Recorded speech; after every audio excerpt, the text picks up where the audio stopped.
Someone has left an unidentifiable article of clothing on this railing. It smells really bad. The cloth, if you can still call it that, makes a soft crunching sound as you thrust your finger into it. It's streaked with dried seagull shit and tangled with pieces of seaweed. A dangling arm suggests that there might be a jacket beneath the crust of filth. Please tell me you're not taking that with you. I'm sure he'll be thrilled to have it returned.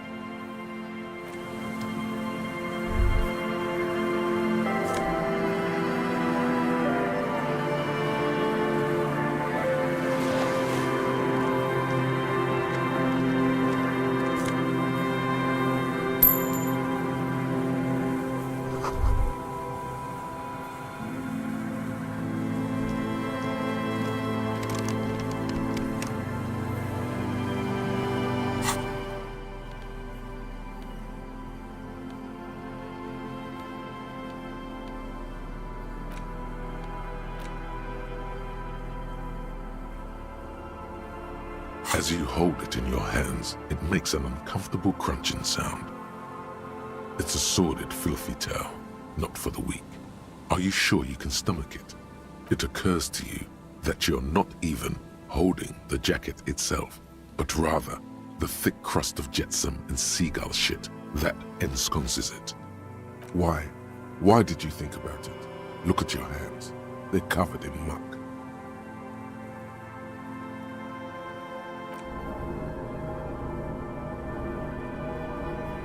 Now you're just flicking that shit everywhere. This is a disaster. You'll never get the smell out.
Heavy wooden doors, more than twice your height, stand shut in front of you.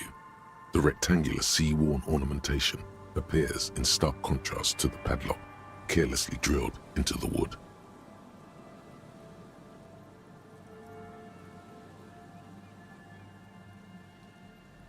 The padlock passes through a staple that's been hastily attached to the wood. Closer inspection reveals that one of the screws is not a screw at all, but a nail. The work has been done recently and is unprofessional. Should you want to get through, it might be easier to just pry the whole thing off. Maybe we should circle the building first and look for another way. The building has seen enough mystery. There is a touch of guilt in his voice. Can you hear the pulsing bass underneath the wind? A sure sign of junior delinquency, somewhere east of here.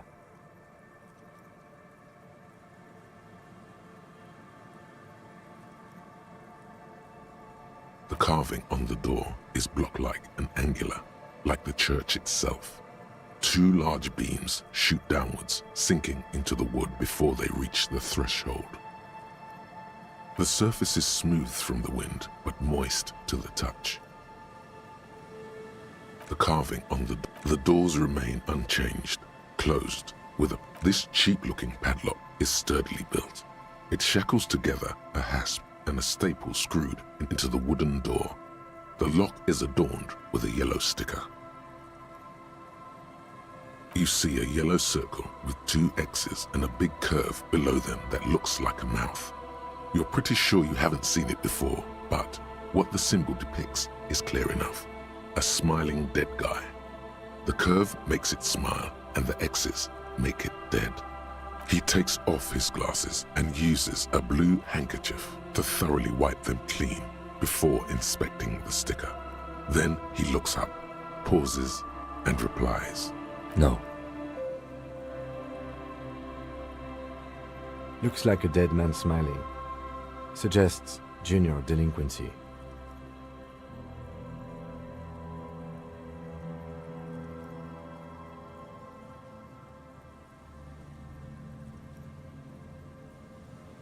For Revachol ZOC, the moral intern defined junior delinquents as minors between the ages of 10 and 16 who have committed an act in violation of the law. These acts aren't called crimes as they would be for adults. Crimes committed by minors are called delinquent acts. This was part of your officer's exams. I haven't seen that sticker before, and I'm not a youth.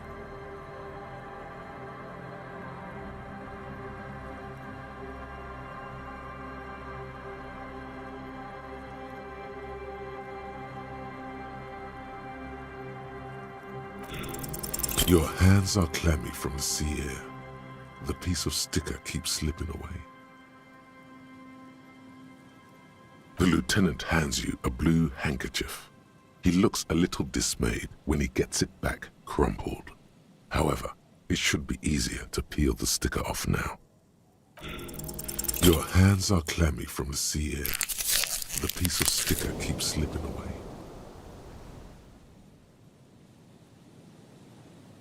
The lock clanks against the door. Nothing happens. Oh, I don't think that's going to work. high above, the wind wraps the church in its rush, cold and wet from the ocean bay. It parts around the massive keel-shaped roof, like a test tunnel washing both sides, the way it has done for 340 years. The wind keeps its distance. So should you. There is a hole in my heart.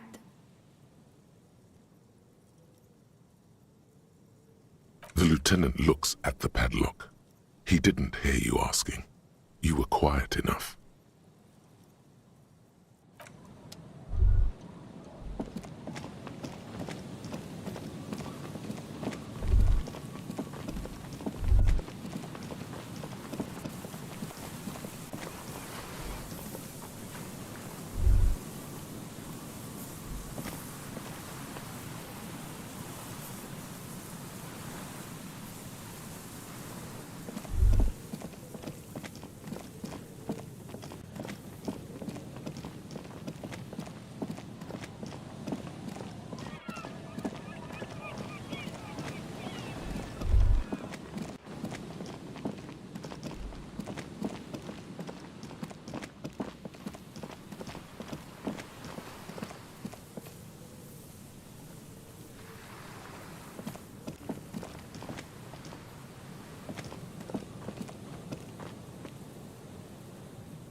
A shaggy-looking girl in her late teens or early 20s kneels on the ice with an electronic contraption in her hand. Hearing you approach, she looks up. Oh, hello there. It's cold out here, but she's not wearing a hat. She must be freezing. Everyone knows drugs make you invulnerable to cold. You bet this one likes to party. What?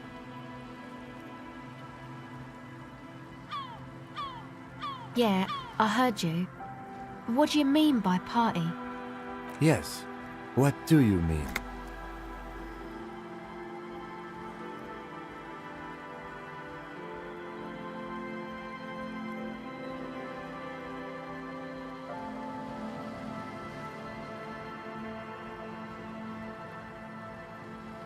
Thing is, I haven't said party.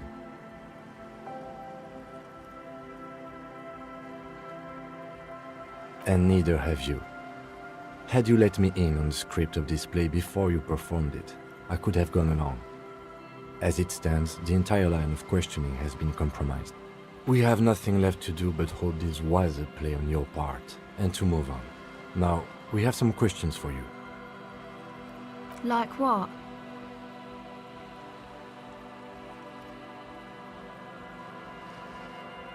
This is a portable recording device. It's for field recording. Low quality, but still. Actually, just one wire. I picked on it till the braiding came loose. The wire leads to a contact microphone. The contact mic records sounds from inside things, like this ice. Your mangled brain would like you to know there is a boxer called Contact Mike.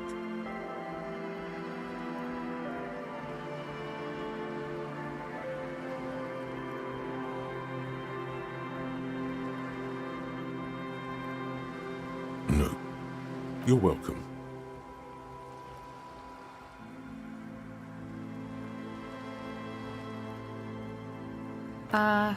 Yeah, I record stuff with it. No. This is a contact microphone. It's for recording inside of solid objects. Contact mic just beats people up. That's not fair. And an understatement.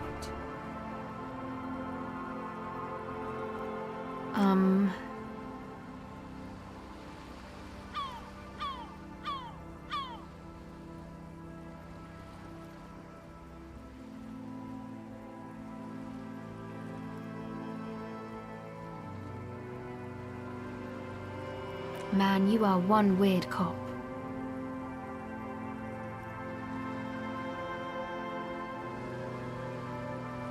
What is it with you and this Mike guy? Okay, if it floats your boat, I'll be more like Contact Mike and less like me.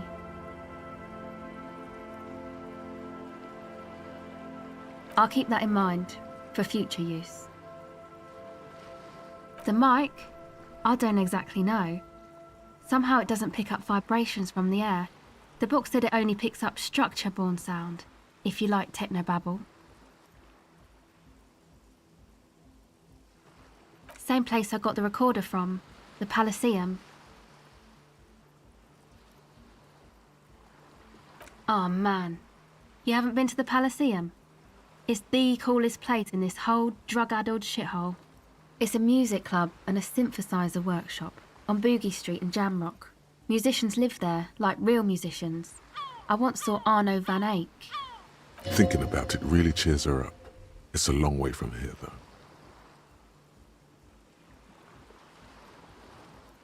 Yeah, there might be some.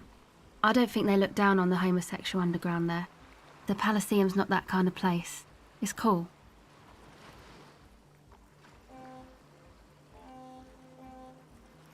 Oh. Well, good for you. Oh yeah. I guess even with your modern take on sexuality, you wouldn't be in the Van Eyck demographic. I don't know what that means. Is that some kind of term for the homosexual underground?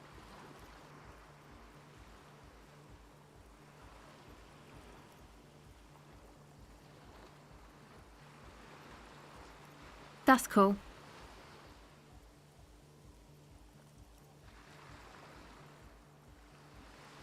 Sucks, man.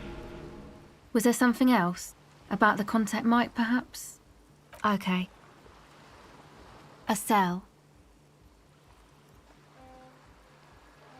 Why?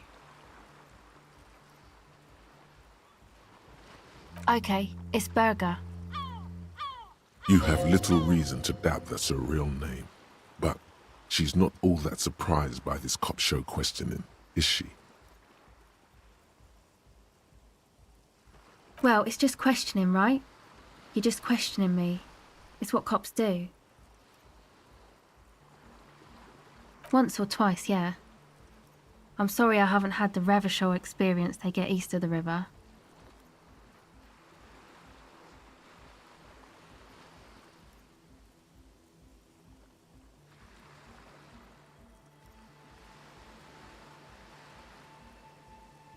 Rich people. Rich people are east of the river.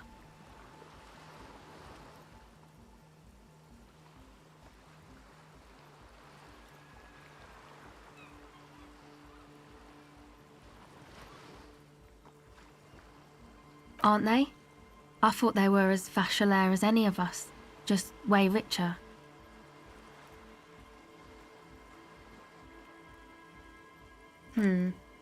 Maybe you're right. Most of them do speak 3 languages. The usual. I had a shitty run as a teenager. You know, drinking, getting into fights. The ugly stuff that happens when you move out your parents' place at 13. In Forberg. Is this a rhetorical question? Forberg, not in Forberg, is a massive banlieue south of Jamrock Quarter. It is the largest ghetto in Revachol, possibly the world.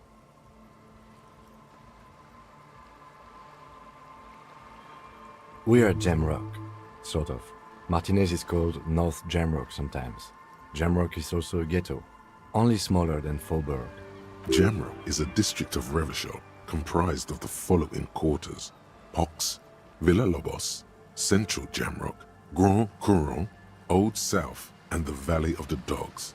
Learning is great. My dad was a drunk. Plus, I guess, I just wanted to drink too, you know. Get my party on.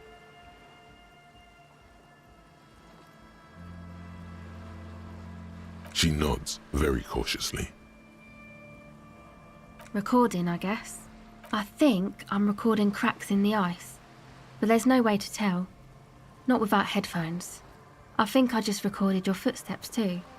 Not sure how that will sound.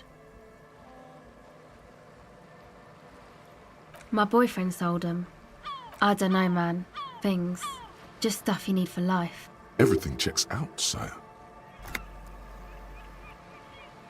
The musicians in the Palaceum used them for making music. They looped the stuff, cutting the tapes together. They make music out of cracks in the ice and keys jangling. Crazy sounds like that. It's hard to explain. Anyway, I thought I'd make some too. It's supposed to be, like, a music place anyway. I don't really know what I'm doing. They use synthesizers too. I don't have a synthesizer. She looks at the recording device, the thing she thought would fill her hours with joy and escape. It's turning out to be an empty fantasy. She feels childish, very useless all of a sudden. Take this, you're cold. No, man, fuck that, I'm cool. I'm sorry I said that. I'm sorry about the fuck. It's okay.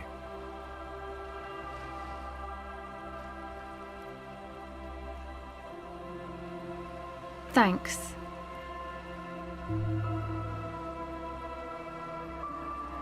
That? The boys think it could be a place, like the Palaceum or something. Stupid. It's really not gonna be a Palaceum, that's for sure. Yeah, Andre and the guys, they're inside, in the tent. And why is that? They got too much stuff crammed in there, no room. Music stuff mostly. Like this tape recorder, but bigger. And there's piles of it. That stuff is more expensive than I am. More expensive than any of us, really. Doesn't matter, I can take the cold. Go ahead. It's supposed to become like a club. for anodic dance music, like that new style of synthesizer stuff they play at the Palaceum. Except that, yeah.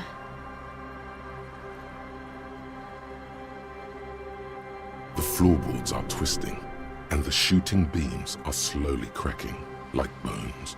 Far east of the Golden Delta, beyond the industrial port, there is a black patch of unlit coast with the smallest creatures on the ice.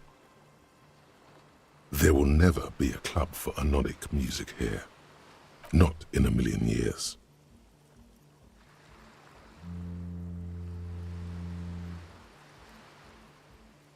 You know, anodic, cathodic, music that's made with electronic instruments. Synthesizers and tape consoles, microcomputers too. Anything that uses electricity, but isn't guitars. Also found sounds, stuff like that. You see clear, beautiful, violent flashes of light. Light cutting through a smoke-filled darkness. That is what the future will look like, if it ever comes. I know. It's not my idea. Andre and the boys found the place. It was supposed to be deserted, but now they can't even take it. Hey, you two are cops.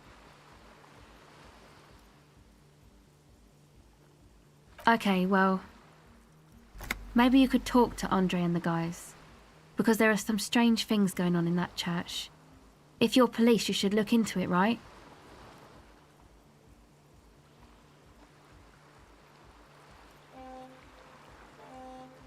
They're inside that thing there. Would be cool if you did. Was there something else? No. Not really, no. What do you need to know? Go ahead.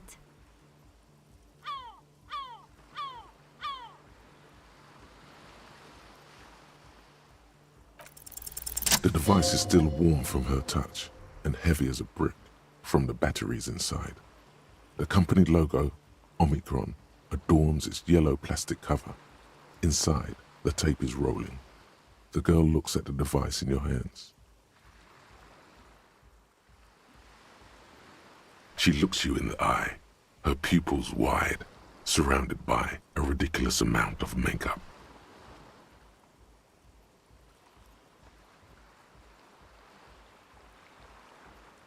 The wind howls. She remains silent. It's real. Tell her. What is?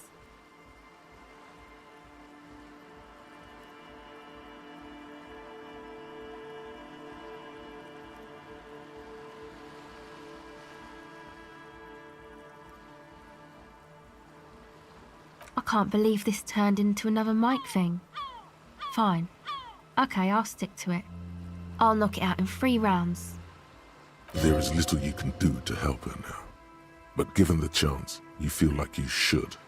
There is something about her, a weightiness. Something changes between you two. She looks at you differently now, as an equal, a fellow human being. So thanks, I guess, for the psych session. Maybe I can return it. What's been eating you, officer? Come on, I can tell. But, okay. Be a boyadero about it if you want to.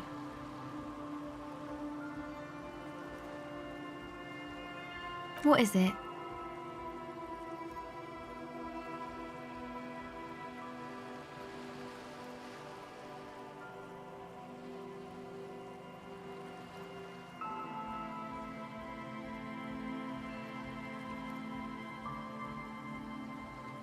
Oh, really? So, the thing that's been eating you is the slow pace of social progress?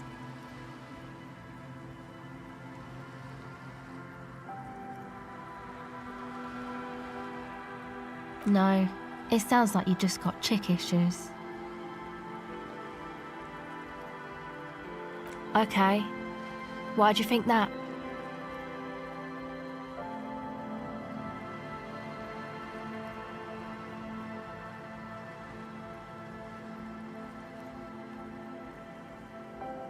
There you have it then, chick trouble.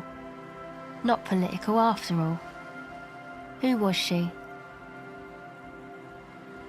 Really? You seem pretty upset about this chica. Are you sure you don't remember anything about her? Eyes? Hair colour? Wow, man. That's some pretty strange shit. Are you sure the letters were for you?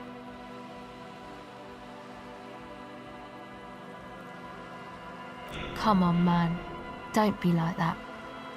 I mean, maybe she did, but you don't know that. Feels good, though, doesn't it? The sting. Beats me. How come you don't remember, though? Is it like some selective memory thing?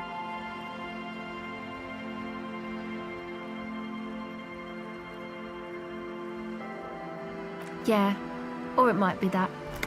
This one time I did so much booze that I forgot too. It's obvious she's done more than booze. Or it might just be some psych bullshit, you know? Königstein wank. You know, the psych thing they've got going on there. Rich people like it. People in Königstein are mostly rich.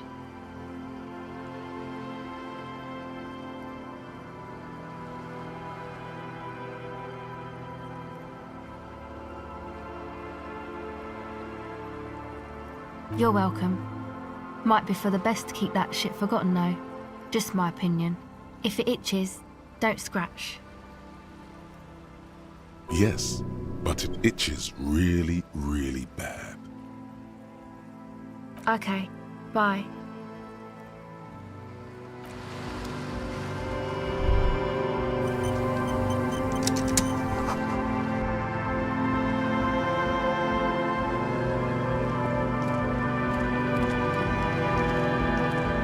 The tent is just tarpaulin fabric covering a pile of stuff. The flap is open. Inside, 3 young men are listening to some new form of music. It's like nothing you've ever heard. One of them looks at you. Come on, get in and close the flap behind you. The warm stuff's getting out. It's safe to assume this is their leader, or at least he thinks he is. Sorry, you barely have room for one. You go ahead. I'm too old for this. I'm actually not, he thinks. I just dislike delinquents. I'm sure you will feel right at home. I'll keep watch.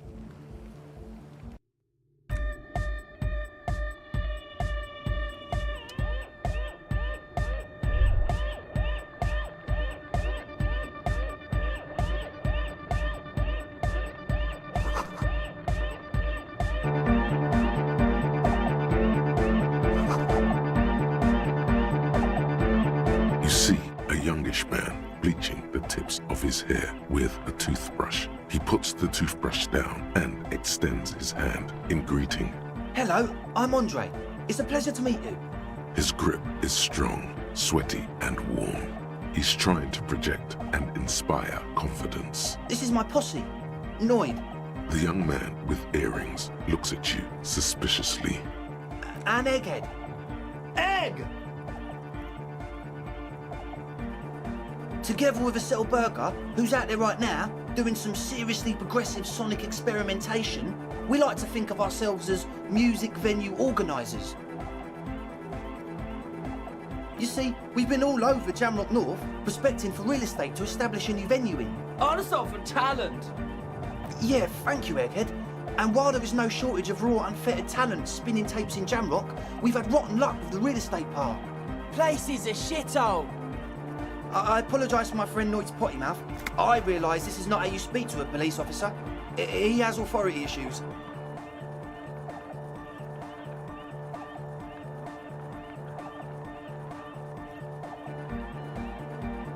Which brings me to the problem of occupied ecclesiastical property. I bet you've noticed the derelict hive of narcomania on the coast. I'm talking about a church, and I'm not exaggerating.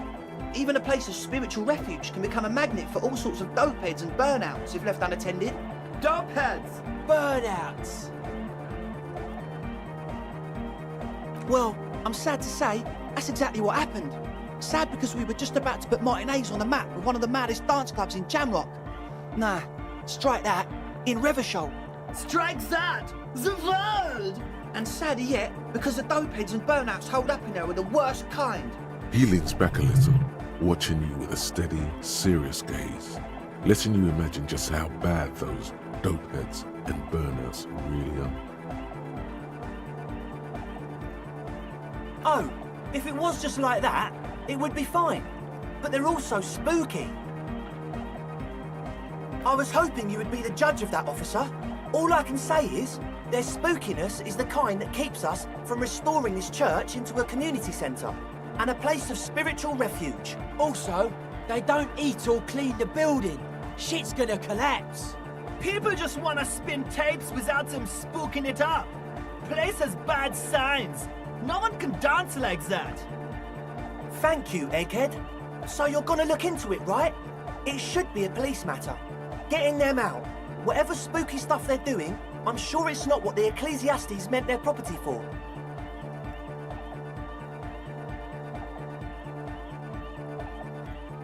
All right, man. Andre's obviously very happy you took him seriously. The whole tent is. The boys exchanged giddy looks.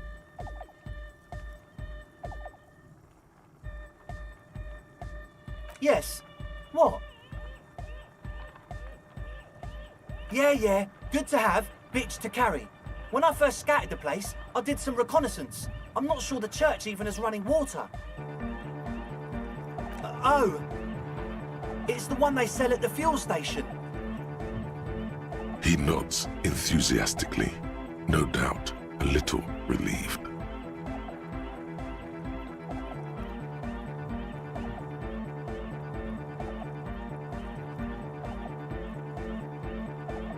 Yes, I asked Noy to install a measure against more drifters wandering in. It's a temporary fix, just something to contain the situation. I had to do it in an hurry. Not my best work, but it should hold for a while. Not long, like a week maybe? I'm super sure they're alive. I mean, come on. I'm at least 90%, maybe 85% sure they're still alive. Somewhere in the ruinous past that led you here, there was something called exams. You may have learned the term involuntary manslaughter there. Yes, I do. I listen to Channel 8 all the time. I know about crime stuff, and I assure you, officer, this is not what's happening here. I'm at least 80% sure they're alive. I mean, come on.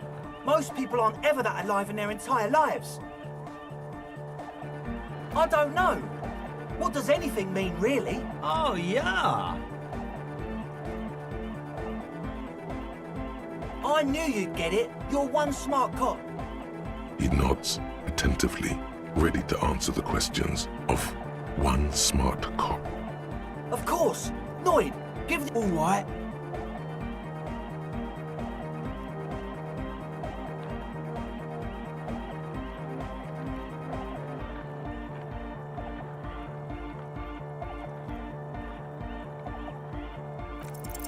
It's as if time has frozen somehow.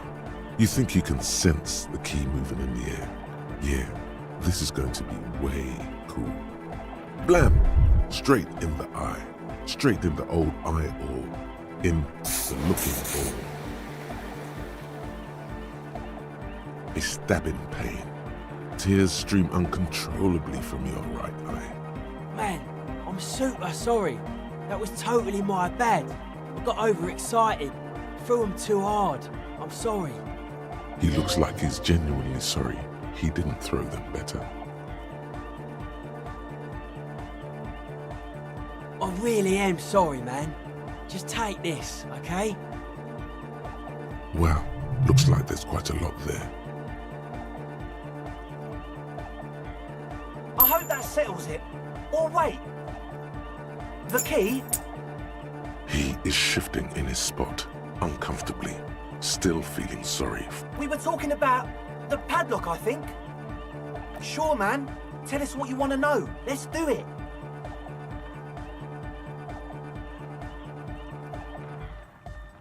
Oh yeah, that's a meteor and name for the founding party. Thought it'd be cool to use it.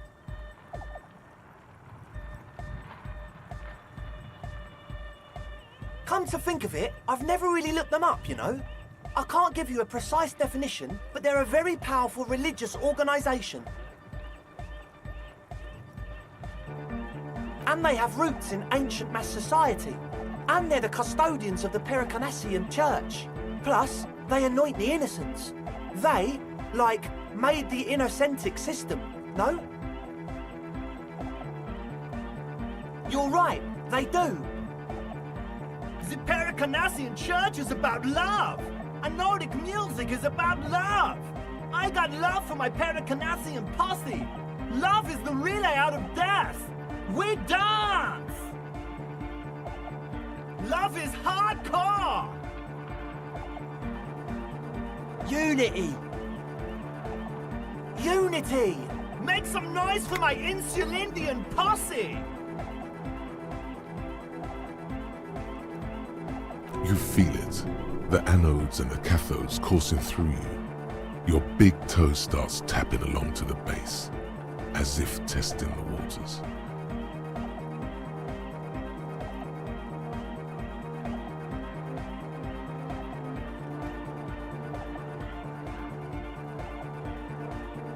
Feels good.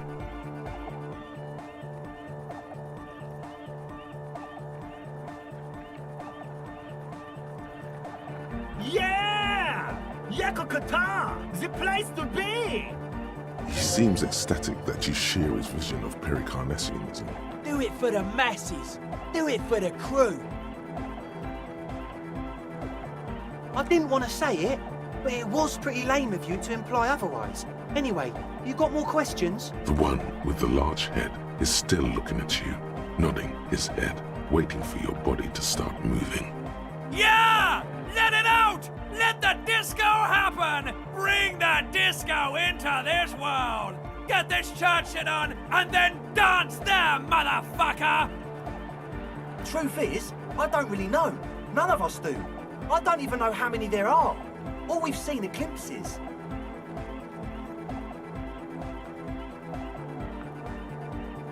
Yes, there's also the machinery. This machinery is of the deeply mystical variety. When I first scouted the place, back in February, it was abandoned, empty. Took some time getting the crew together. So about 2 weeks ago, we came here hoping to set the stuff up. Suddenly, there are all these strange machines lying around in there.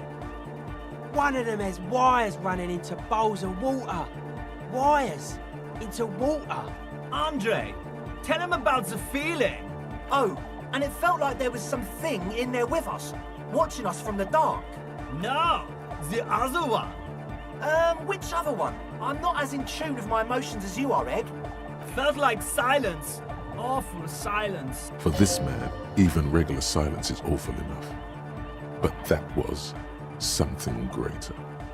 Not exactly. We've just seen someone who we think is a woman go in and out of the church. A couple of times. And we felt someone, or something, eyeing us inside. But that's kinda it.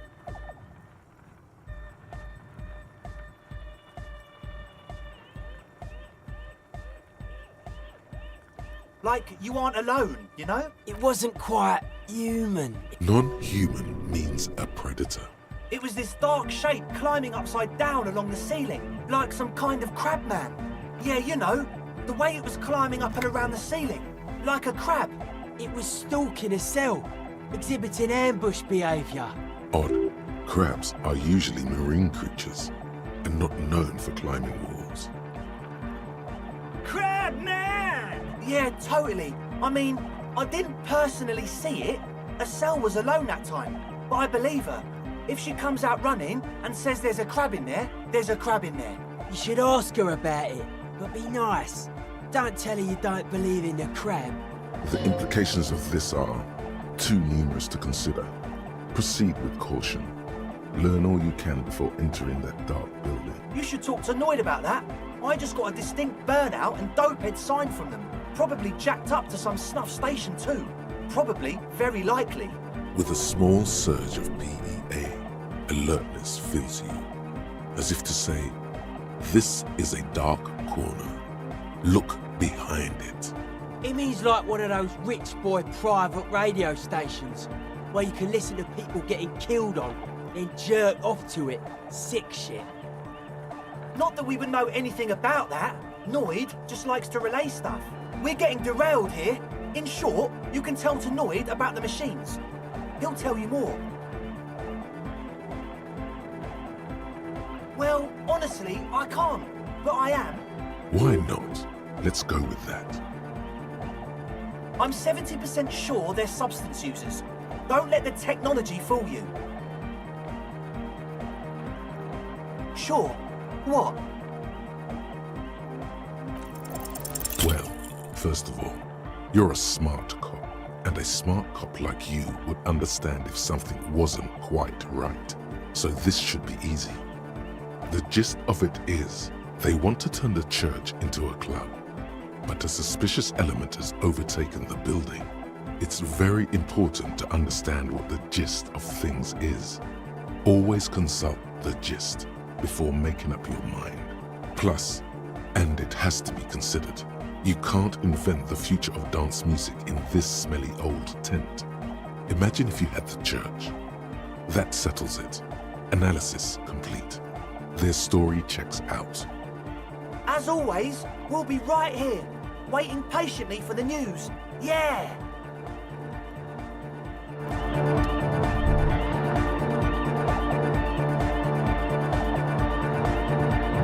A young man with peroxide blonde hair holds up a Harman Walshy tape player, nodding along to the music.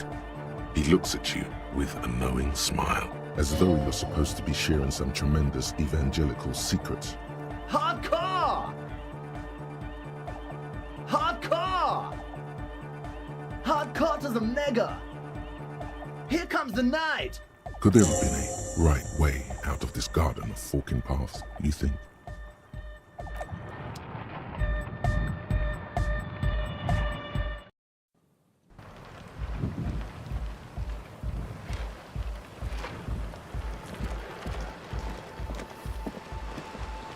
The shaggy-haired girl kneels on the CI. So you talked to my associates, right? Are you going to help us? With the church, I mean. Shoot. My associates? I haven't got much to say about them. Of course I do. I just don't tell people about my friends and who they are and so on. I don't provide information on them. Me? I'm a silver bird. Don't know what makes you think it'll be any different later, but... Oh, that. You're not going to believe me. There's no point in me telling you. Okay. I went in and I saw a woman next to one of those machines there. Noid calls it a mainframe. She was dressed like someone who's been raised by their grandmother, you know, strange old clothes. Had this absent expression, didn't say anything, just stood still. And then, you know, right behind her, a man crawled down the wall, upside down like a crab, down the church wall. I think the woman didn't even know he was there. He was completely silent. He stopped right before he got to the floor, then just hung there like that, looking at me, right at me. I fucking turned around and walked out. End of story. Like a crab, you say? It was too dark. I couldn't tell exactly. Why?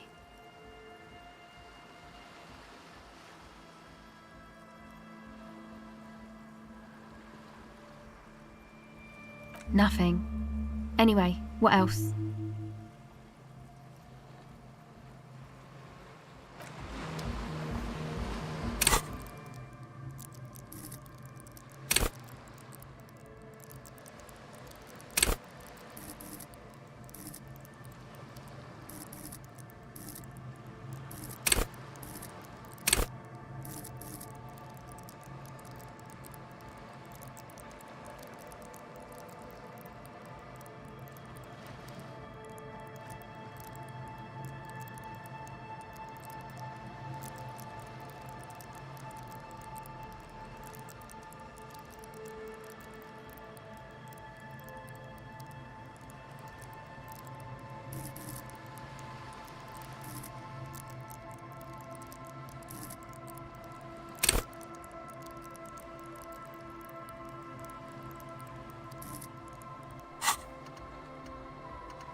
pane of Eternite has been planted into the snow.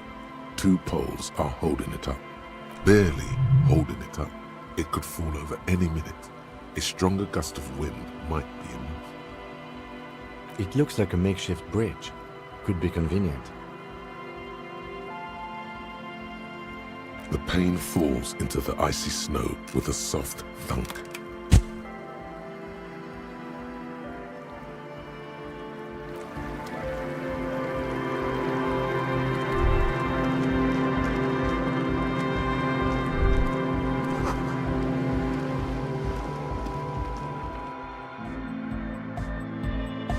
So you had a talk with Andre, and now you want to discuss things with Noid. Good.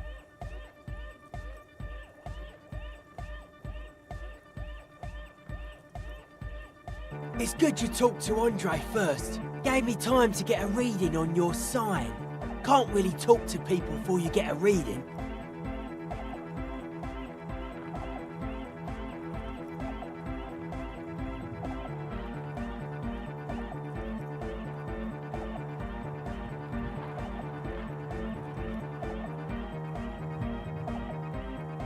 Weird stuff.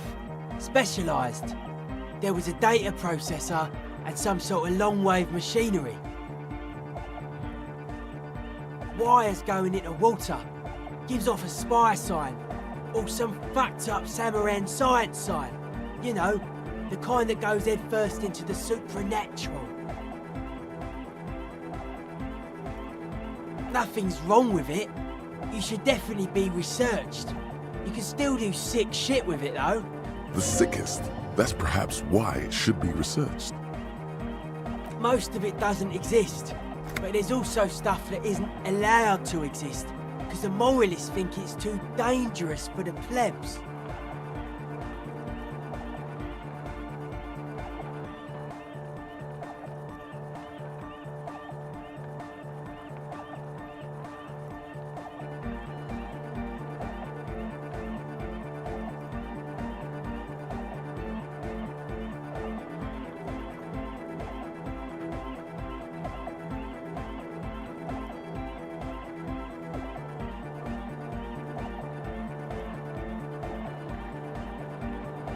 Psionic powers, pale-related diseases, pretenders pretending to be human, folk rights, that kind of stuff.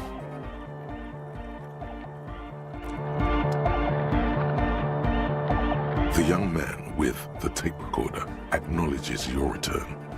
When he looks at you, he squints as though you were the setting sun. This is hardcore. It's hardcore!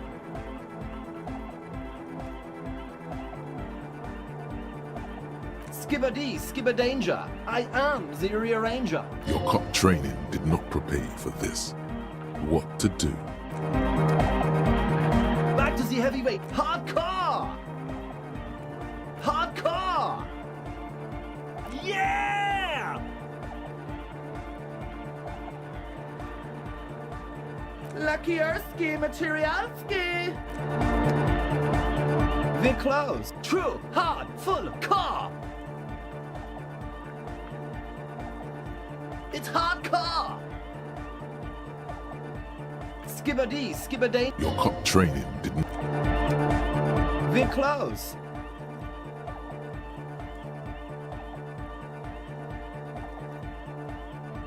True, hard, full, car! Hardcore! Hardcore to the mega! Internally coherent. Encore! All right! Yeah! He furrows his brow as his very large head traces the sublime invisible movement of the music in the very real air of the stuffy tent. Hardcore! Ah! Is it though?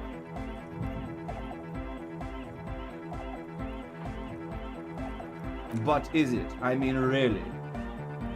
Feels like you should reply with the very pinnacle of idiocy here, so that things get totally transcendent.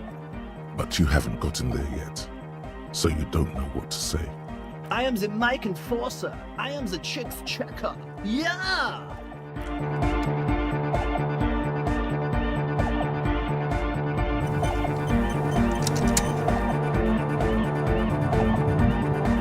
We're close.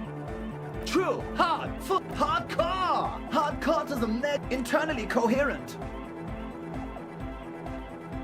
All car! All right! Yeah! He furrows his brow. Hardcore! Ah! The question is, what is the question? But there was no question. We're close. True, hard, full, hardcore. Hardcore to the meg, internally coherent. Good morning, yeah. 1, 2, 3. Yekokata, the place to be.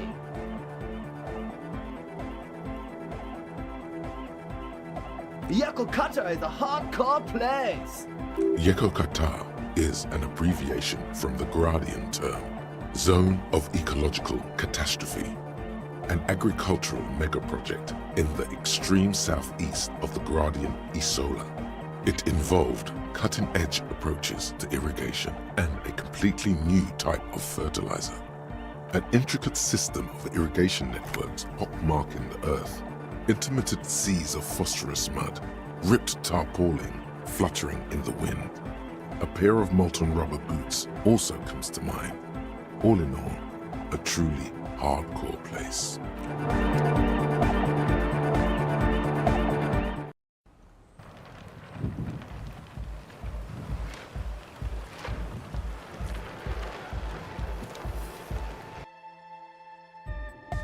Huh? I see you're here again. Oh, yeah. Gotta compare. See if we can align. I suck at socialising, man. Even now, our sign synchronisation is way off. But I'll see what I can do. A sticker? You mean the yellow one? Can you describe it to me? Good, good. What did you want to know? Yes, you're the 23rd person to get it right, and I've asked 23 people. Looks like it's a dead guy smiling to the entire human race. We're all the same. Same eyes, same smiles, same death. He defeated history. We are living in the age of history, and in the eyes of history, we are always already dead. How can we ever smile then? Because history is a lie, and so are its deaths. The present moment and life are the hardcore. The hardcore expels death. Or maybe he's not dead. Maybe he's just really ecstatic about the beats. Or drugged out of his mind, come to think of it.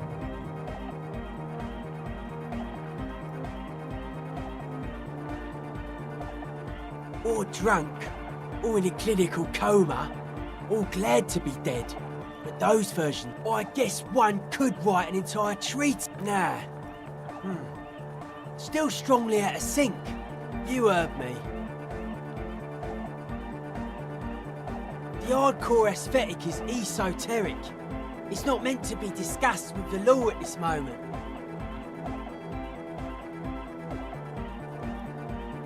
It's not easy to reach a harmonic resonance of signs without some adjustment. Yes, further sign matching would do good for us. One way to achieve this would be by getting us into the church.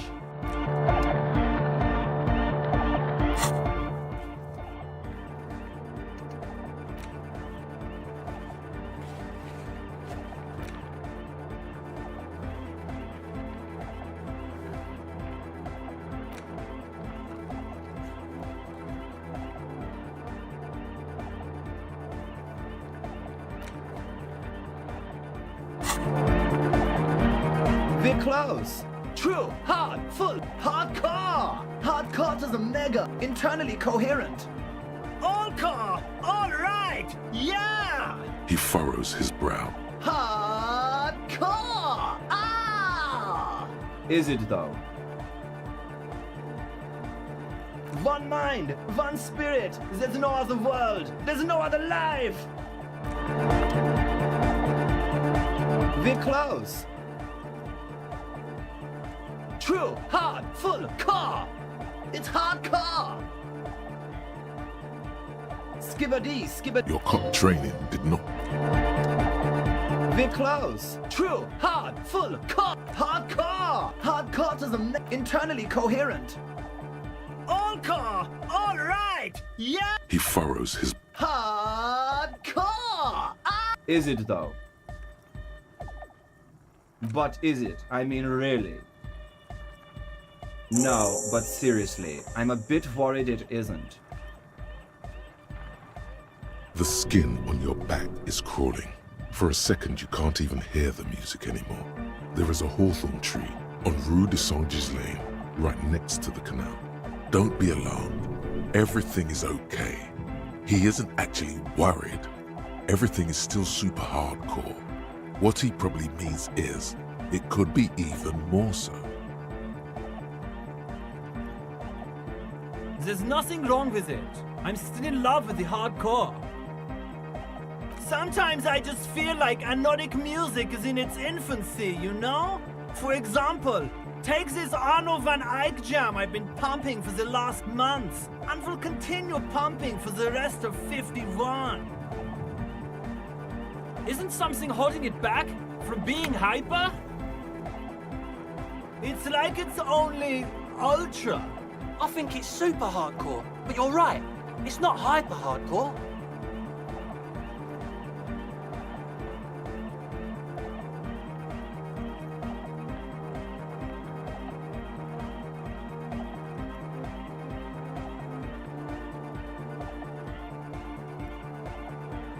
We can all hear it's not hyper hardcore. If figures of authority keep telling us things are hyper when they're clearly not, how are we ever supposed to evolve to hyperdom? Uh-huh.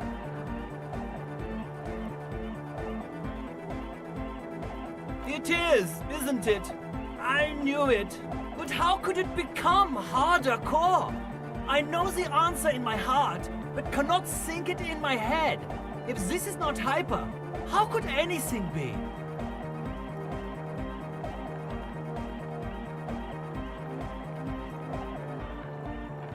What?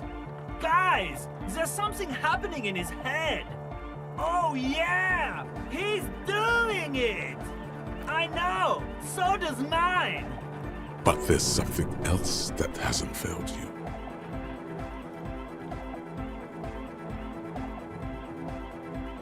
No, this is the answer. Uh-huh.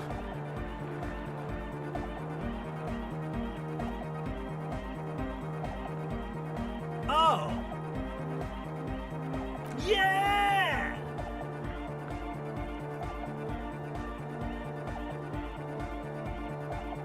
Lungs are for love! Love! In a woman's lungs. Lonely as I am, I'm not afraid. This strange damaged feeling grows on and on, 'cause I've never loved someone like you before. A dopamine surge accompanies the words. It feels like electricity flowing down your scalp, dissipating into your neck. Feels good, like a spark of life in that moribund sponge you call your body. No nation, but transnation. No war, but class war.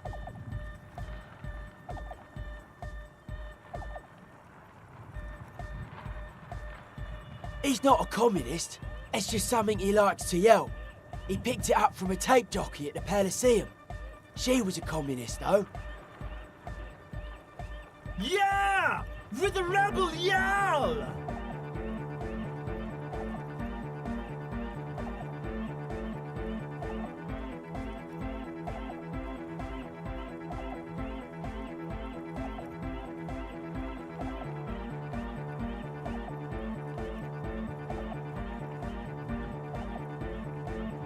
Don't be a lunatic. Of course he isn't. Jermaine here just yells random things. Odds are, Sooner or later, one of them will come off as fault reading. Yeah! Reversion imperative! Unless you were thinking Reversion imperative right now. Anyway, I've had a similar thing happen with eggs yelling. I know what you mean. That's fucked up, man. Lying like that. And a cop, too. I could be a communist. If you want that, do you want me? Please don't turn him into a communist. Oh yeah, turn him into a communist. Come on, it would be super.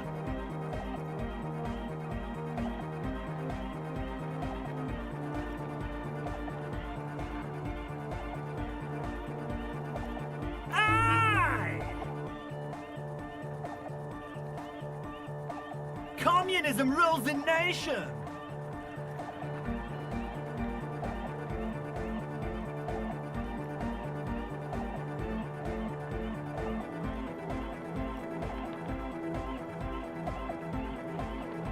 The worker must move your ass!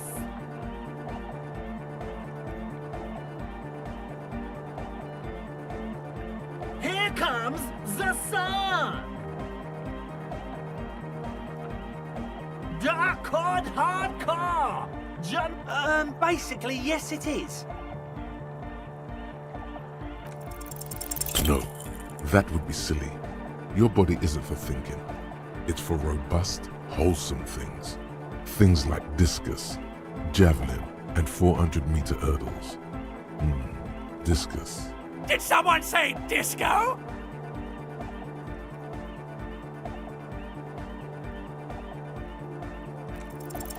You know it in your lungs where the pressure should vibrate, in your heart that's alone, and in your solar plexus where the hits should land. So does every chordate animal.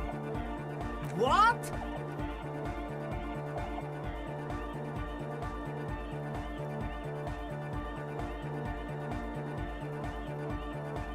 Wow, okay.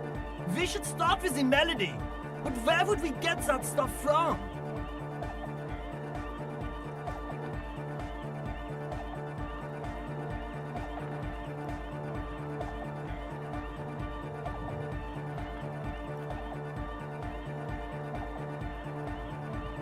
I'm sorry, I don't know anything about Nordic music.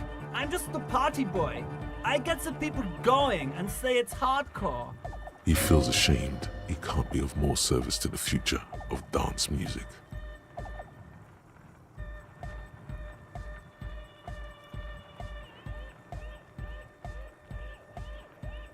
The young man falls silent with appreciation. He even tries to contain his smile, as if it could hinder your investigation.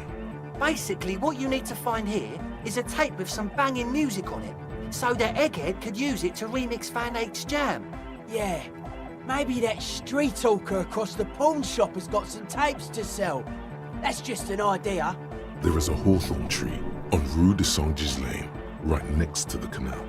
A reel of magnetic tape is caught in its branches, like bronze ribbons blowing in the wind. Oh, I know! I know this! I can tell you where it is! St. G is the boulevard before the canal bridge. The one that takes you to the whirling in rags and the industrial harbour. It's got the lanterns and the... I knew that! I could have said that! and the mosaic sidewalk. But it's all blocked with that stupid traffic jam right now. Anyway, Does it? Anyway, that's all yours to figure out, Copman. Copman!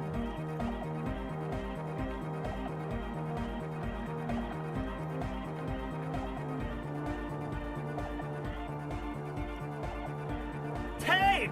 Yeah! Spins the tape until the space escape! Yeah! Righteous! No! No, can't do! This is gonna make people sad! This isn't sadcore! Communism forever! Alright! Here comes the night! huh? I see you're here again. Off now.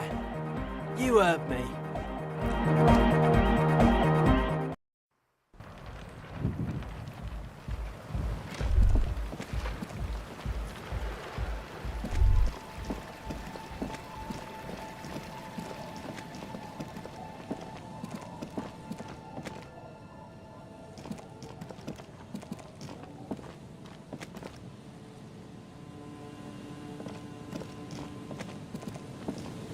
heavy wooden doors, more than twice your height, stand. The lock turns easily. You hear a click as the shackle pops open. Let's go. A great whoosh of air rushes into the dark innards of the church, as though rushing to fill a great vacuum. In the heart of the city,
a police badge on which you see the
A machine stands in the corner, watched over by the figures on the stained glass window.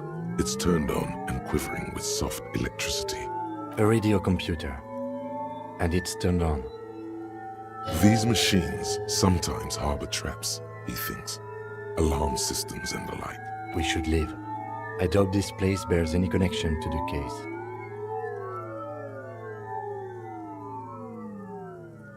You see fluorescent play and print buttons on the keyboard. A hatch connected to the central compartment is wide open. The lieutenant says nothing. You see the machine's glowing frame reflected back from his diamond-shaped glasses. You're free to proceed. Behind the hatch sits a cube-like crisscross of filaments, smoldering in the dark like fireflies. Silver tape on the side says, in black marker, log, February to March. A bar of fabric right above the keyboard starts producing a soft hum. The sound of static seeps through the machine's planar magnetic driver. Oh no, it was already glowing and now it's also making a sound?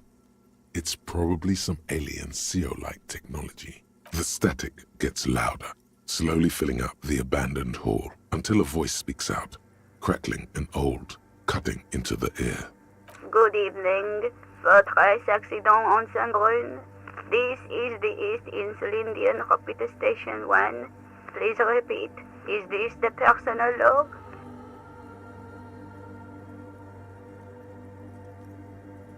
Yes, I am alive. I am 74 years old and my name is Yvonne. Now please repeat. Is this the personal log? She repeats passwords. Programming people are paranoid.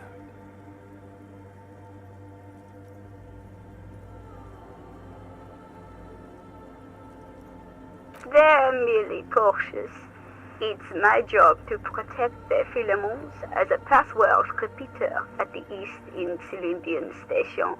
On an island on the river Esperance, a small woman, all skin and bones, sits in a room filled with audio equipment. Thousands of tiny lights are reflected back from her prescription lenses, like stars in the dark. Doesn't it get lonely, sitting there all by herself? Lonely? Why would it get lonely? I get to talk all day to people like you over a warm cup of tea. That's why she does this. Now, please tell me why you're calling Fortress Accident. The filament you have inserted into the core. I don't know. That's what I'm asking.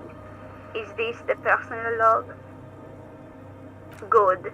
Please repeat the password. Let's look around. There's no use trying to guess the answer.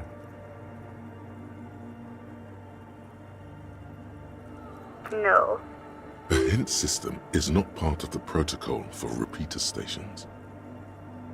Still no.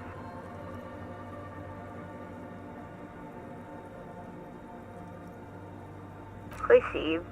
I will register this login attempt. That sounds bad. A login attempt. Something a criminal would do. Fortress Accident, is there anything else I can do for you today?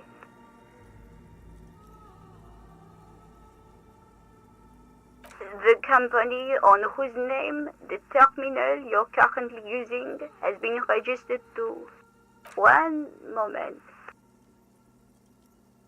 Fortress Accident SCS produces revolutionary interactive call-in radio games. That's what the catalog says. Any other questions?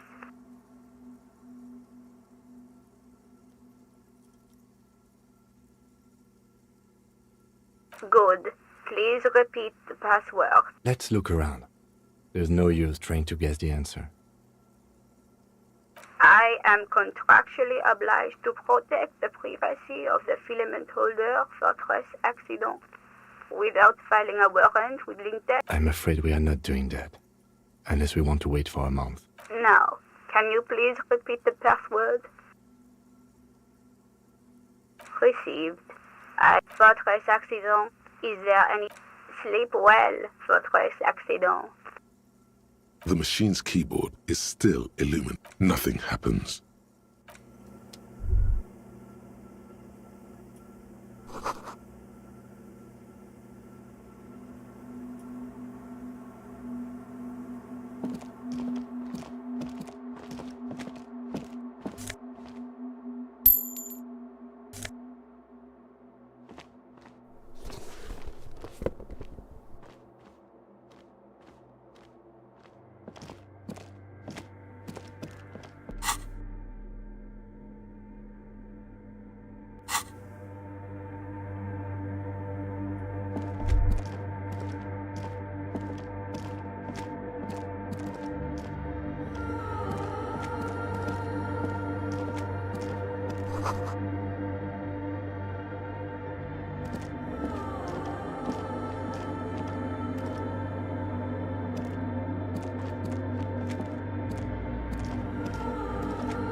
The silence in this part of the church, it's almost palpable.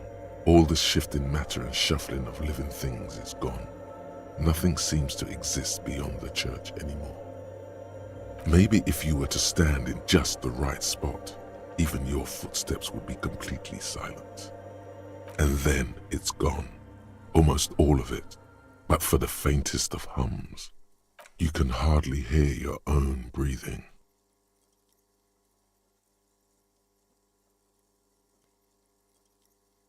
You produce a few muffled thumps, after which the silence feels even more total, somehow. Your voice is barely audible. Not a howl, but the softest of whimpers. It's unnerving. The lieutenant points to his ears and shakes his head. Then he leans closer. Can you hear anything?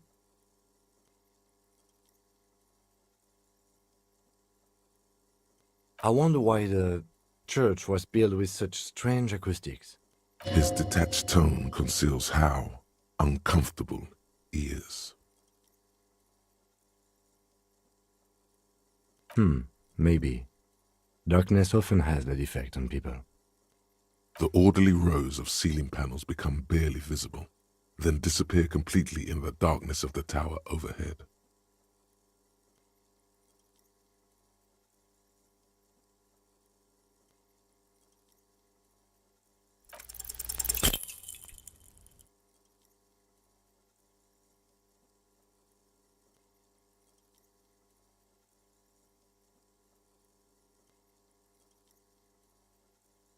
Just darkness without end. It makes your head spin. Filled with vague shapes of woodwork, the sense of a great height. It's like you see your own face reflected back at you in the vanishing geometry.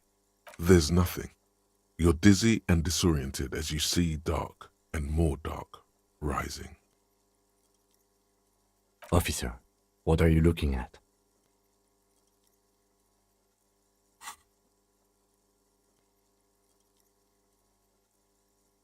You see something hanging from the rafters, looking straight at you with dark eyes. Maybe it's possible to talk to it.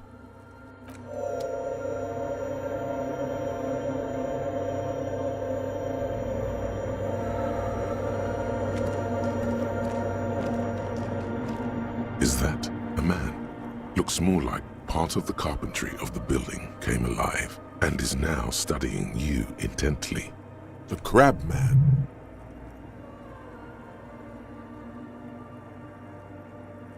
The man leaned forward a little, fixing you with a steady, unreadable gaze, then speaks.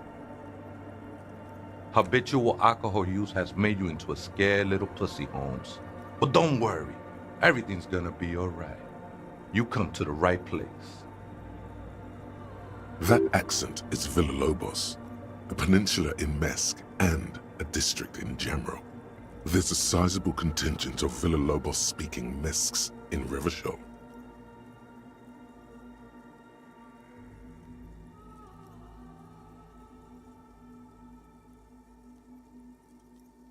Here you can receive the mother's love. And when you're ready, she will take your hand and lift you out of the despair at the bottom of that bottle. This man is obviously a habitual narcotics user. Do we really need to question him?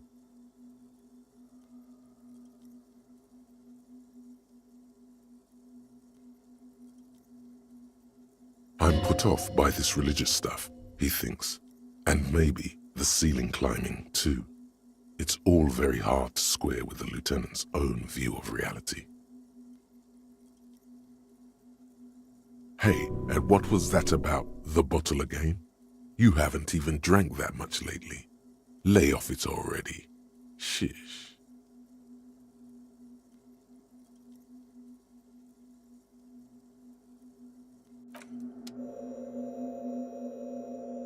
You come back to face your cocoa demons? Good. You ain't gonna outrun them if you don't drop the bottle. Está crudo, way.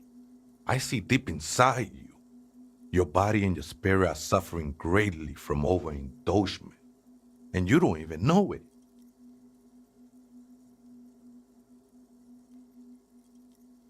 I know it's hard to admit that you have a problem. I was like you once. Couldn't take an honest look at the damage Albino was doing to my mind and my spirit. You know, actually, since we're here, you may want to pay attention to what the ceiling climber is saying. Look at these crazies. What is this shit?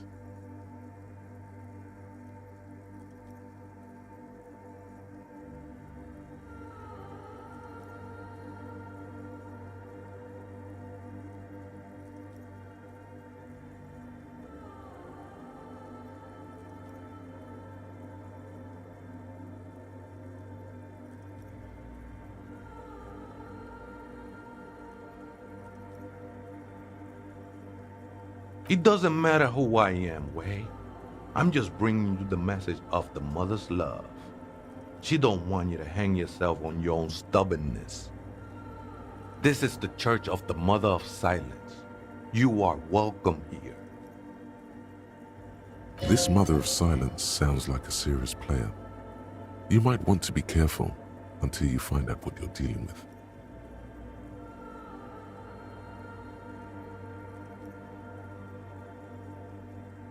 Other spooker? Oh, esa viejita es muy estudiosa. Don't know, Holmes? No. I just call her viejita because of her clothes. She's actually quite young. Or maybe not that young. That's what I said, Holmes. Don't really follow her comings and goings. Just see her typing on her computer now and then. We got different interests. I'm afraid not, Essay. You just have to wait until she comes back, or search through her radio computer. Too many times, Essay. You need it for something. No need to overdo it. He won't mind sharing it with you.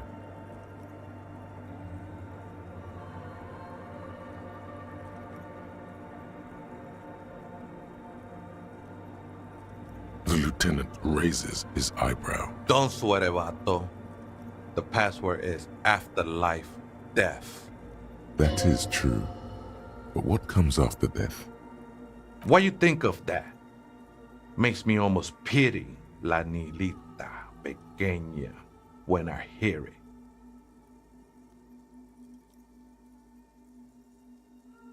The ones in the tent outside, right? I see them. Think they scared of me.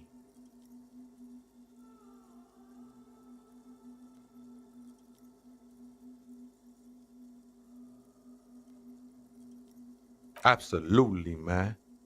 Wouldn't bother me none to have them spin music in here. I'm usually way up there, imbibing. Might even be nice to have some company. He said that in spite of himself. He's more attached to the human than he'd like to think. Never known myself to be a crab, but if that's the name you got for me, I won't stop you from using it.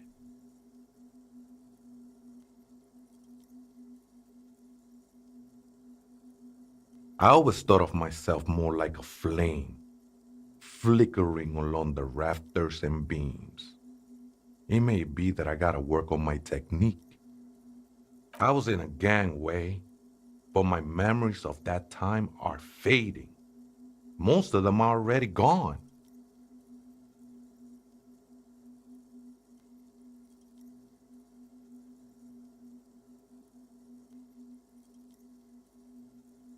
Nah, Ese, it's not like that. Best thing that could happen to you, losing your memory. Do you remember your name, sir? The lieutenant is not particularly interested in this information. He's just trying to assert some control over the conversation. Tiago's my name, but those syllables don't mean much to me these days. A name isn't just your identity, but also, so to speak, your place amongst your fellows, your place in the world. I ain't got no use for such a place anymore.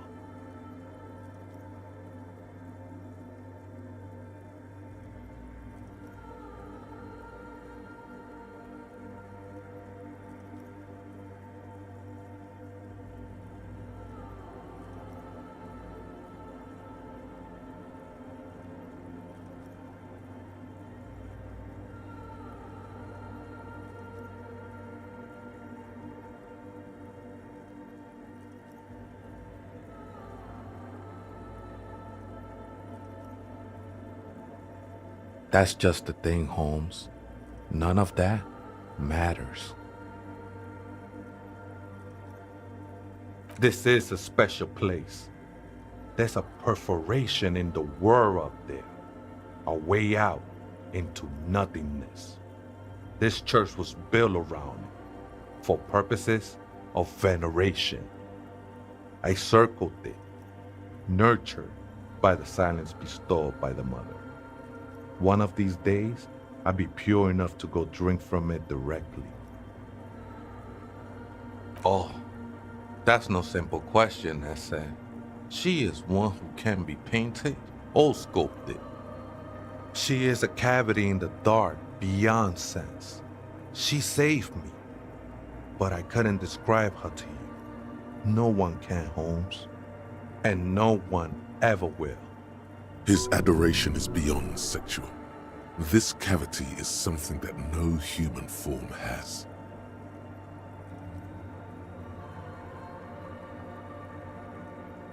I think they were. A long time ago. I had to shed them like skins to get closer to the center of the silence. You could have them.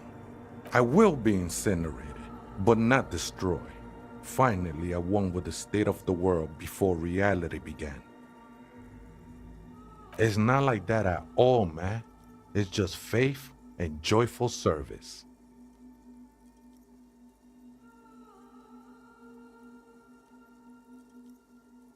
I heard that before, Way, and I know I can't convince you on the spot. But think, when's the last time you woke up from silent communion with a hangover, regretting what you did last night? There are drugs darker than alcohol circling your system. I can see, and it saddens me. But devotion can save you. I know it will take time. Don't sweat it. I'm a seraph, Holmes. I sing the mother's glory.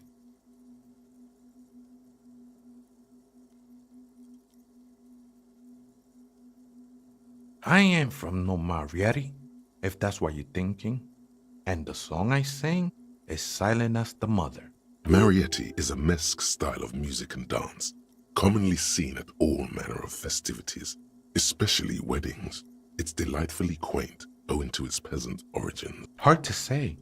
I think I did some construction work here, back when I still had material worries. Up there, I realized what the true purpose of the church was. Been spending a lot of time here ever since. The past is nothing to me now, Way. It didn't belong to me. The sinewy figure lingers on the wooden beams, blend. Police raid a while back. Did you witness it? Not really, or at least I don't remember much of it anymore. The mother's love has done its job. That's what's so great about the mother. It lets you forget about everything. I think we're done here, Essay. That was an interesting conversation. However, I'm still not sure how it's relevant to our investigation.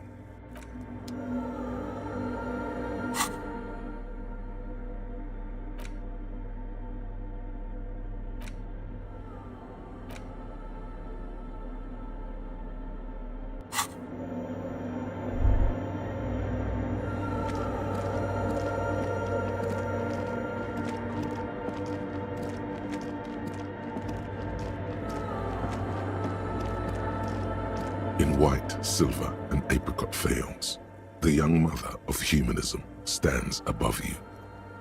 A crack runs across her body. She is impossibly tall, oval-faced and sad, a dark and radiant majesty. This is her innocence, Dolores Day. Cradled in her arms are a pair of glowing lungs, clearly visible from underneath her flowing dress. You should kneel. Your knees touch the floor. The floorboards are hard and cold. There you kneel among the snowdrifts, diffuse light falling on your hands from beyond the glass. The world is silent. But for the creaks and cracks of the massive wooden structure behind you, it covers you from the wind outside. In the darkness, you sense her eyes on you, inspecting you with their multicolored glass, as if you're a bug under a microscope.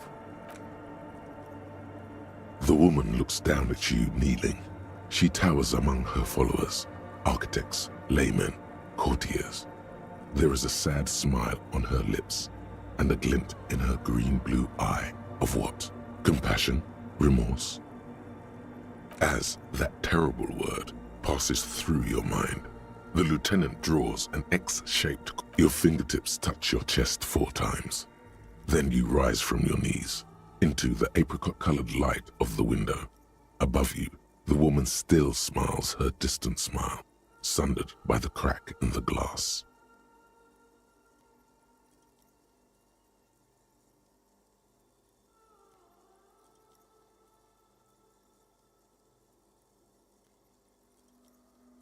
The old woman in the village was right.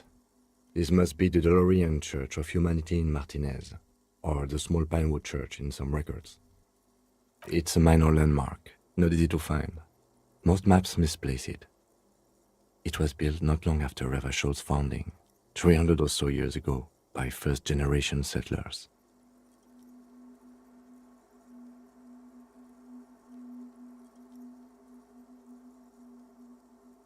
On the coast of an uninhabited archipelago where only animals had roamed before, in the wild reeds.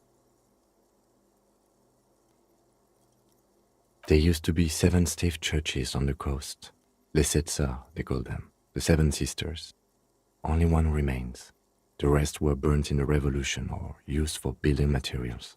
We should be respectful here, although the building appears to be deserted. I do not believe we'll find anything connected to the lynching here. Something else, perhaps? There it is again. A small pang of guilt. It's time to ask him what happened here.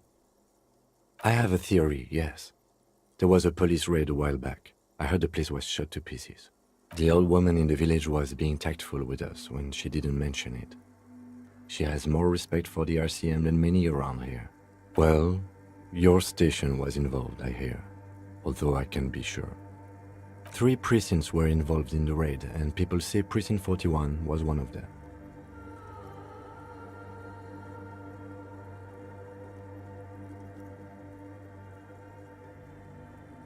I'm sorry, I'm not saying you were.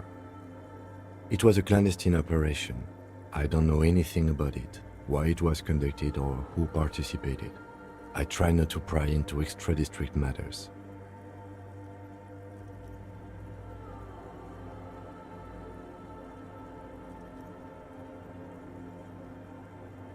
Good luck. You will not get information on a confidential operation from your station secretary just by calling. If you really don't remember, it might be better to keep this one forgotten. It happened a while ago. It's unimportant to our business in Martinez now.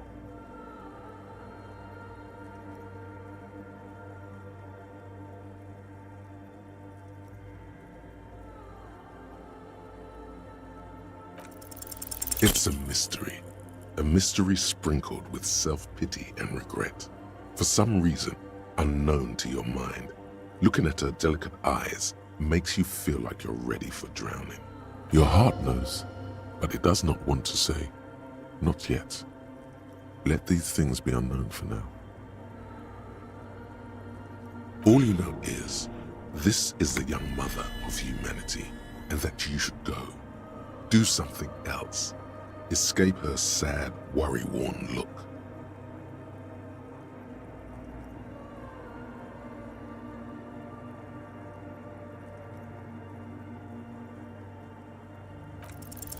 The shards glimmer in the dark. You see little pearls of light on the edges of the crack that splits the female figure. Something was written there. Indirect modes of taxation. Turns out, those Financial Oversight Committee gangsters stuffed millions of hard-earned dividends away in the last place anyone thought to look. The hearts and minds of everyday Rivacholians. You need to spread that deregulation gospel to the people. Tell them about that foreign fare tax. Preach that 98% gross burden. Preach it, preacher man. Set the brothers free. Taxes are racist.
The machine's keyboard is still illuminated. Nothing happens. The speaker comes to... Good evening. Votre accident en Saint-Brun. This is the... Good. Please repeat the past. Good. I have unlocked the filament. After ending the call, please press print to votre accident. Is there anything else? Sleep well, votre accident. The machine's keyboard is... The printer prints out a long text document with dated paragraphs.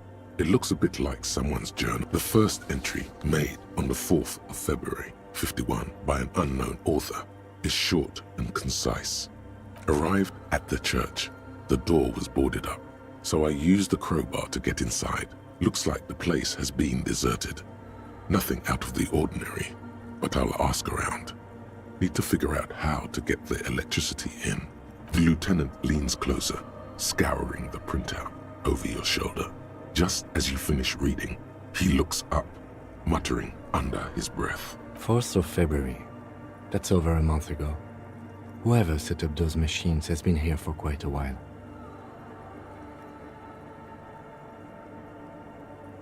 Our case? No, I don't think so. It must be some local eccentric. 6th of February, 51. Had a little chat with the local fishermen. Said I shouldn't go near that place, that the church was spooky and ridden with narcotics. It's a little spooky, all right. Still haven't figured out the electricity. See? Even one of the spookers themselves says it's unnerving.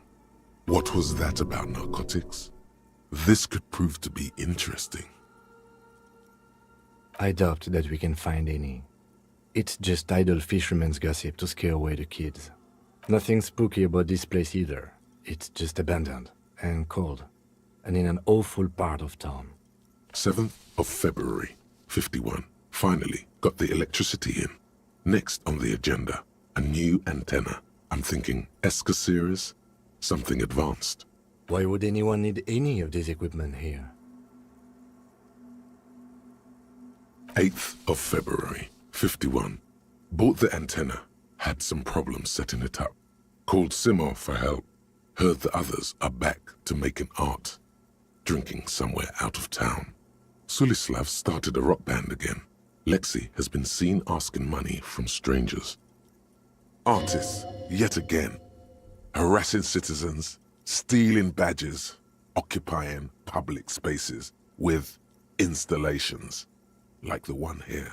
But at least the artists have their act together. They're qualified labor. They can get work anywhere. Graphic design, ads.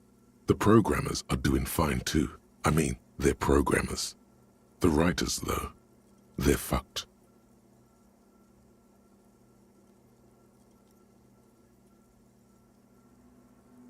I just have to find out what caused that data loss and be done with it. Still don't understand how it managed to wipe out the backup, when the backup wasn't even connected to the front. I know. Everyone thinks it's impossible. They say I must be lying. I'm here to set it right. Seems like something to do with radio computers. Unfortunately, I don't know enough about them to understand something about the backup data getting destroyed, and how everyone thought it was the author's fault. Let's just keep reading. Her friends? Colleagues? She must be quite educated if she knew how to set up all this. 12th of February, 51. Brought some food from the grocery store. Apparently, there's a strike going on in the harbor. Definitely not happy to see the Martinez people again. Everything's now set up in the church. Going to start working tomorrow, 8 a.m.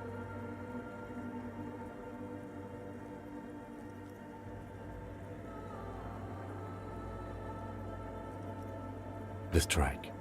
We are nearing the date of the murder. Keep reading. I'm interested now.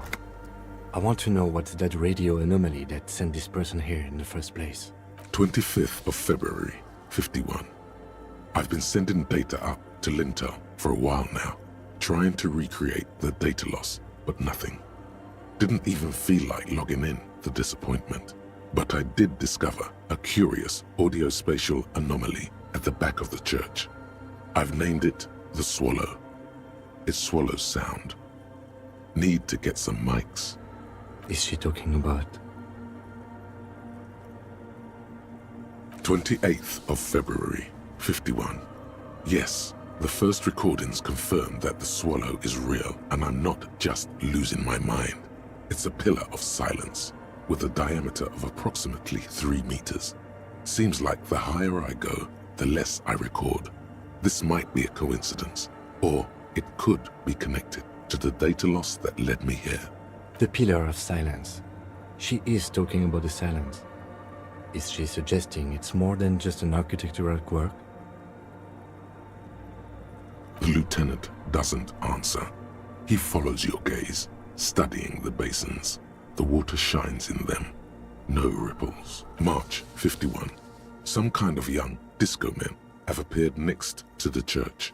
I've been trying to record the silence to find the epicenter, but now it turns out I've also been capturing the future of dance music, one neo-disco song over and over again. Fortunately, the song is so monotonous, I was able to devise an algorithm to factor it out. The other day, one of the disco men came in. Before I could even say hello, she got scared and left. Good, I don't want anyone distracting me from my work. The girl on the ice? Sounds like... March 51. A new 2-meter aux cable. Noodles, crackers, ping-ping energy drinks, water, toothpaste, gum. Also, some canned air. Your reading is interrupted by the sound of the church door opening. A strange woman makes straight for the radio computer.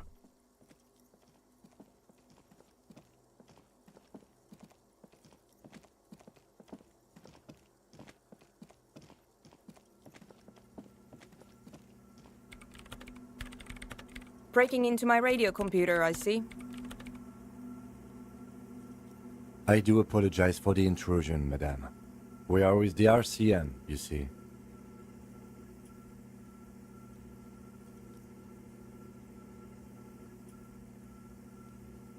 You won't find any answers from here. It's just me and my computer, and it has been this way for weeks. Now please give me some room. I need 2 seconds to see that you haven't destroyed anything. We should talk to her after she has rebooted the machine.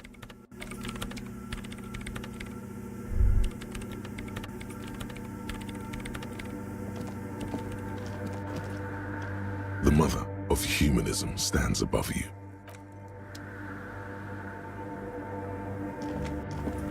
What is it?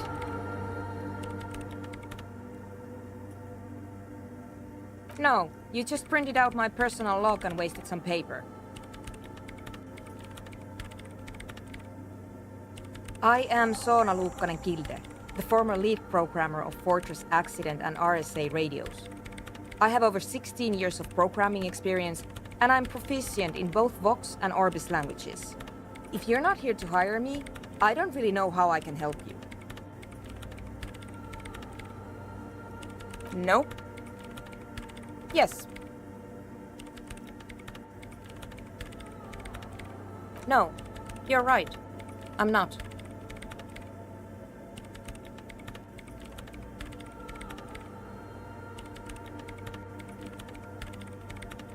I brought them here. These are my machines. Please don't touch anything.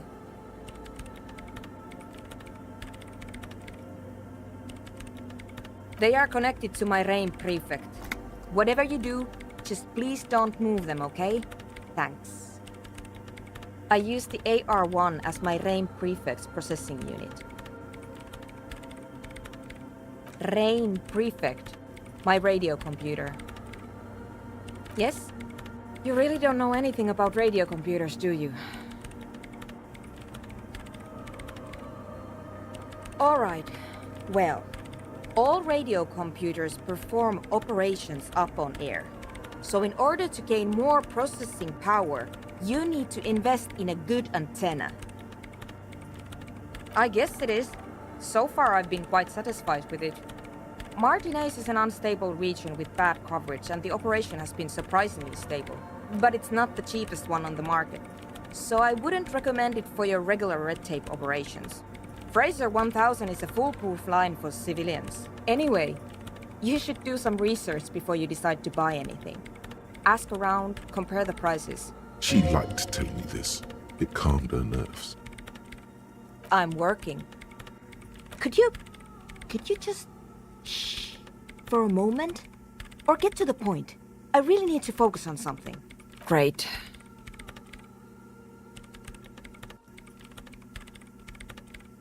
What?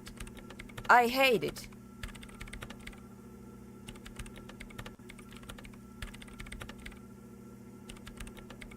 Maybe I'd have to be on drugs to get it, but to a sober mind it just sounds like uninspired rug whipping. No idea what it has to do with either dancing or music. This is about those speed freaks in the tent, isn't it? I've got some news for you. It's not a nightclub they want to build here. Take a guess, why don't you?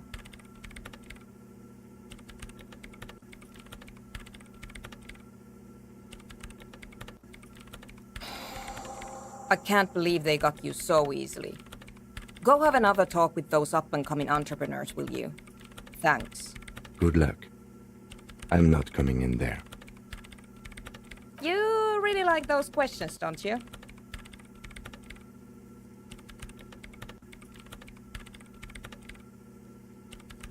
I'm conducting scientific research here. You can't throw me out. I'm looking for the location of a 2mm hole in the world. She's looking for a disruption in the radio waves. That's what her personal log said. The lieutenant raises his brows, but doesn't say anything. Yes, that's what led me here. But I suspect it might be something a bit more complicated than that. Exactly. What does it mean? Up to now, it has been impossible to say what it is because it's impossible to measure nothing.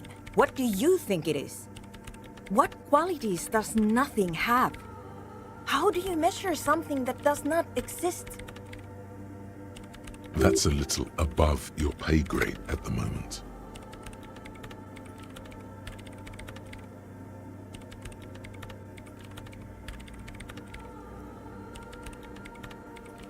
You measure it by its surroundings, by that which does exist.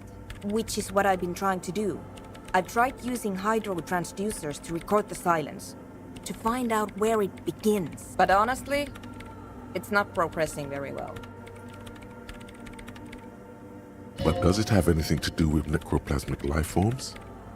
Ghosts, in everyday parlance. Ghosts? No, I don't think so. I don't believe in ghosts. I don't believe in them either.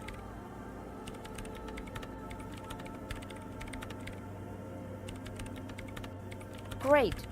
What are we talking about? And why? Somewhere underneath those roof beams, I assume. Strange things may flourish in the dark. There's this place at the back of the church. A place where all audible vibrations seem to decease. I've named it the Swallow. And the higher you go, the less you record. The Pillar of Silence? Are you sure it's not just an architectural quirk? Maybe, but it's oddly close to the physical coordinates of the data loss that led me to this place. I know. No, I don't. She sounds mildly annoyed by this line of questioning. Her hands typing hundreds of commands into the machine. Because it's just trial and error, trying to locate the Swallow, the exact point in space. And I don't have a... You know what? It would be really helpful if you could just stop talking and let me work. Great. Thanks. The Swallow, you mean?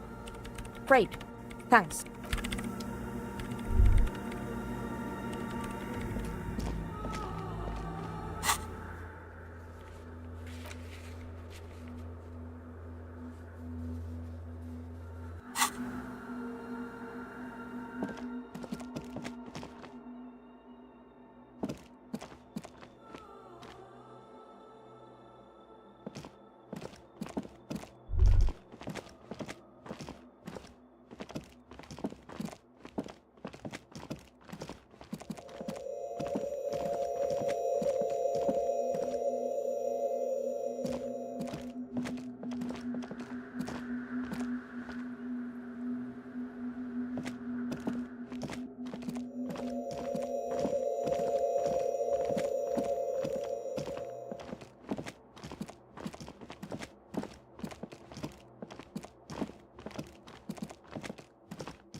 Hello again. My associates? Sorry. I just don't know what makes you think it'll be...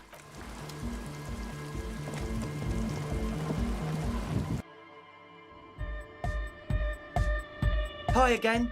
So, how are things going?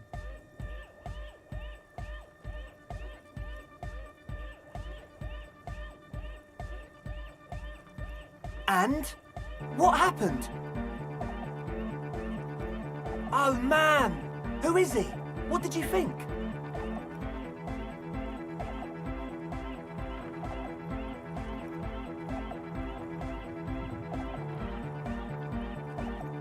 Really?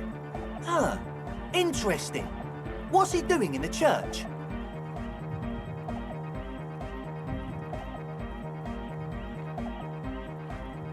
No matter. Is he gonna be a problem? Yeah, Noid is right. Let's get back to the point. What are we gonna do about him?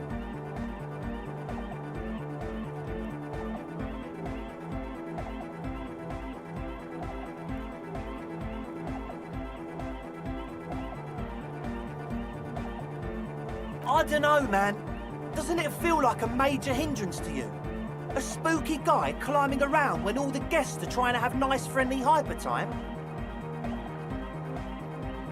I guess it's not a massive problem. Everyone is welcome. To dance till the morning light! Yeah! Maybe. I guess we'll figure something out. Okay, but what about the other spooker? The one in Grandma's clothes? Did you see her?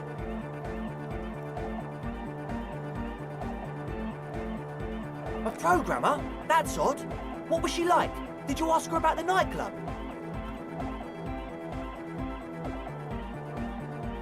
Come on, man. Who will you trust? The spooky programmer or us? We just want to make the world a better place. Feel the love! Get down and feel it! You'll get there, believe me. When we've got our gear set up, things will be flowing. Anyway, now that it's settled, how did she seem? I mean, disposition-wise. Come on, man. Feel the love! You'll get there, believe me. Anyway, now that it's set... What a pity! That's my favourite thing in the world! And she doesn't like it at all! A shame. What can we do now? Do you see a way out of this jam? And into a laser-lit future of dance and unity? Unity! Dance! And you can't just evict her?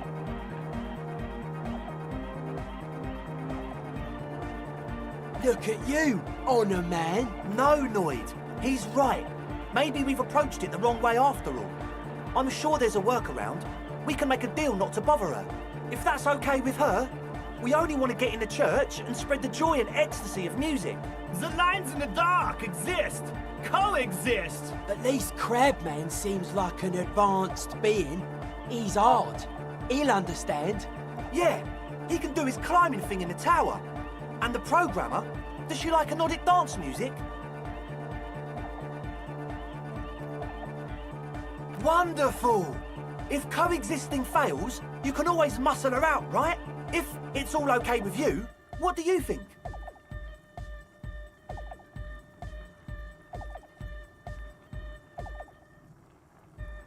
Excellent!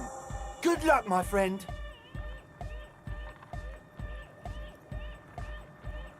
Goodbye, officer.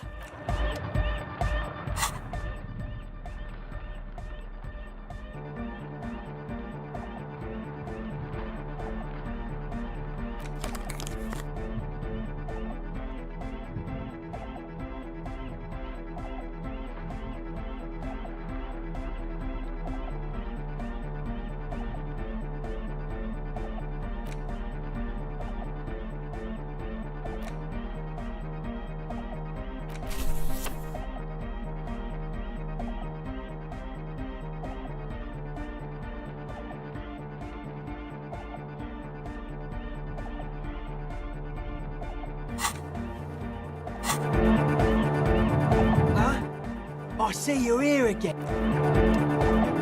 Hi again. So, how are things going? Nothing jumps out to you. Nothing out of the ordinary.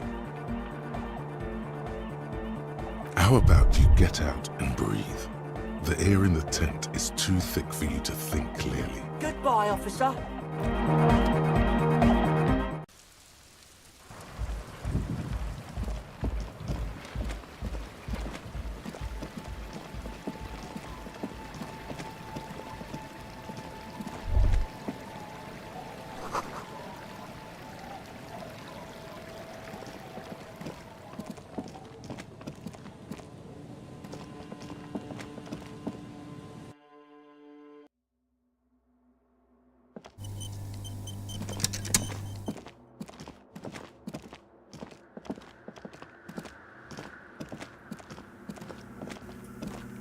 Yes, what is it?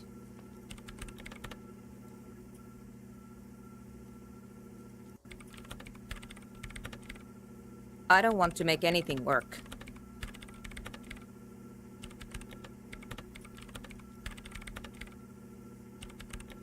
Yes, anything. I don't want to make anything work. Good.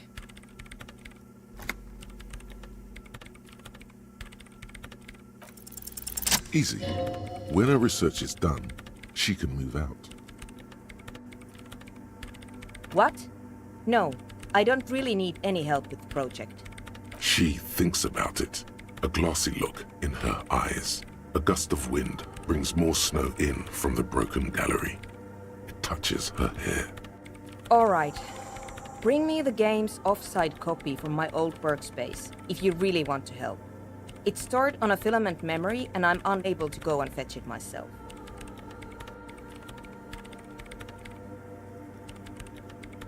Yeah, that's the one. You can get in through the bookshop. You just have to do some explaining to the bookstore lady. That's her name, I believe.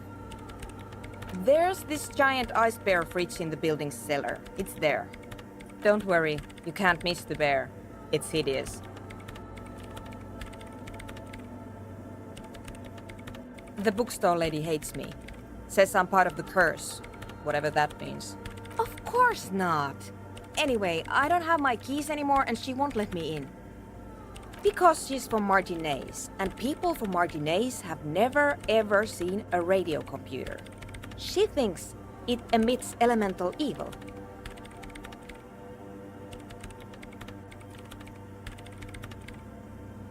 It doesn't emit, it receives. You sound just like her. She started praying when she first saw my rain.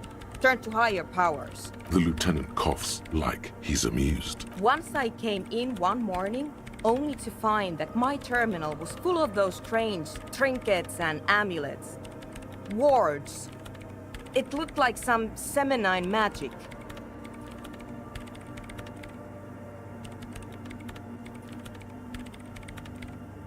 So what I need you to do here is go have a talk with her, say that you're a policeman and need to get to the building's basement.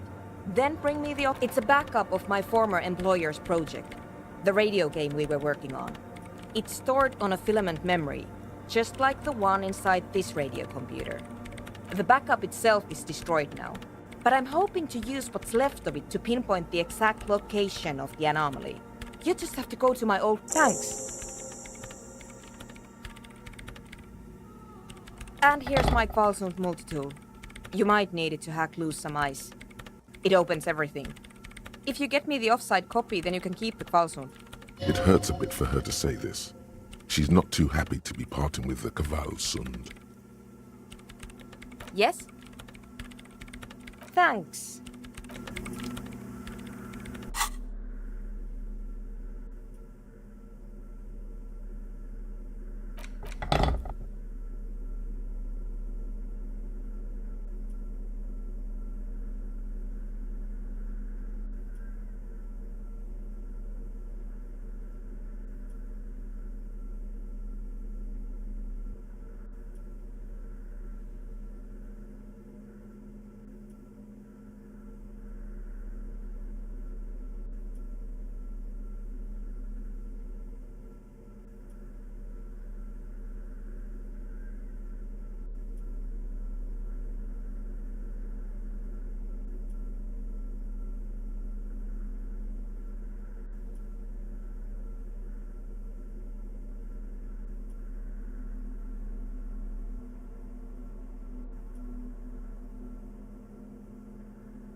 old door, worn by elements, guards the depot.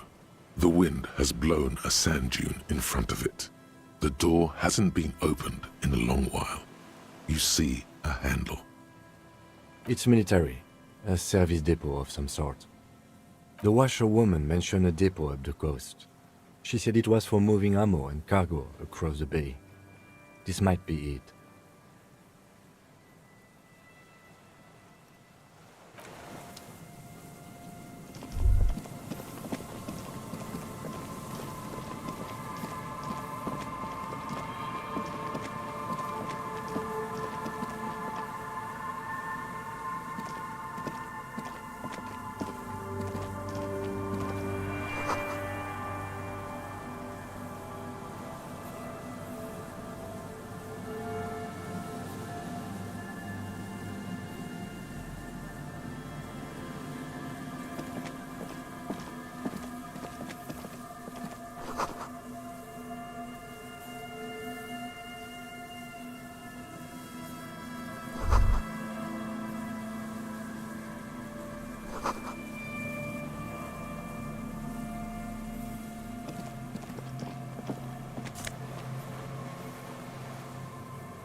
You see a once bright mural towering above you.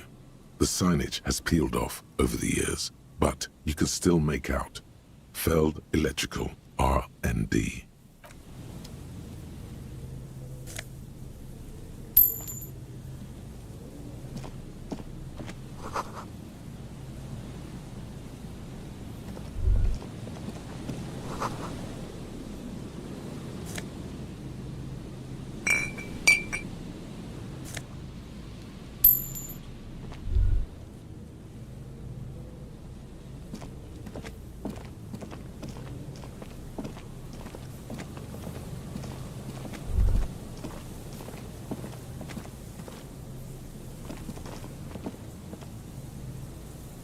The remaining windows rattle from a strong gust of wind.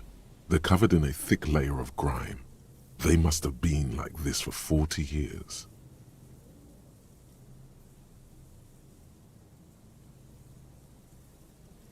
Dripping water falls from a high place. All you can see is the shadow of a collapsing staircase. No, I won't even try. You know, I had a partner once. They called him Eyes, because he had to show me things. It's that bad. This partner of his, Eyes, things didn't end well. It saddens him to say his name.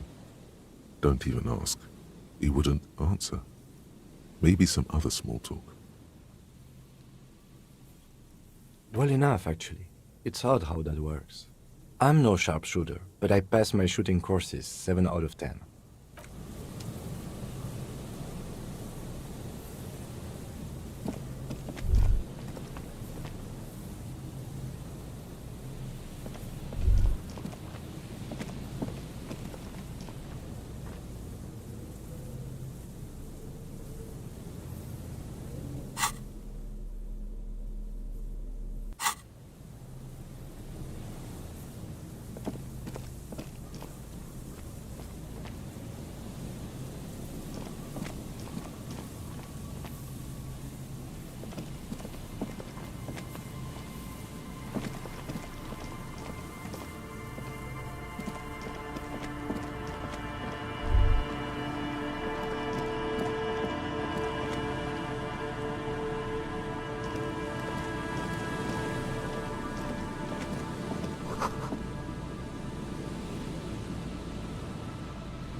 Here we go. Nice and easy. No way out, little guys. Not out of this jam. There's a cylinder on the ground in which the man is arranging some netting. It looks like some kind of trap. He notices you. Who's there? Oh, the police. Hello, officers. Is that the police? Why are the police here? Don't worry, Gary. I'll handle it. To what do I owe the pleasure? Of course. Thank you for passing along the message. That damn water lock is broken, and we can't go all the way around the AL-81.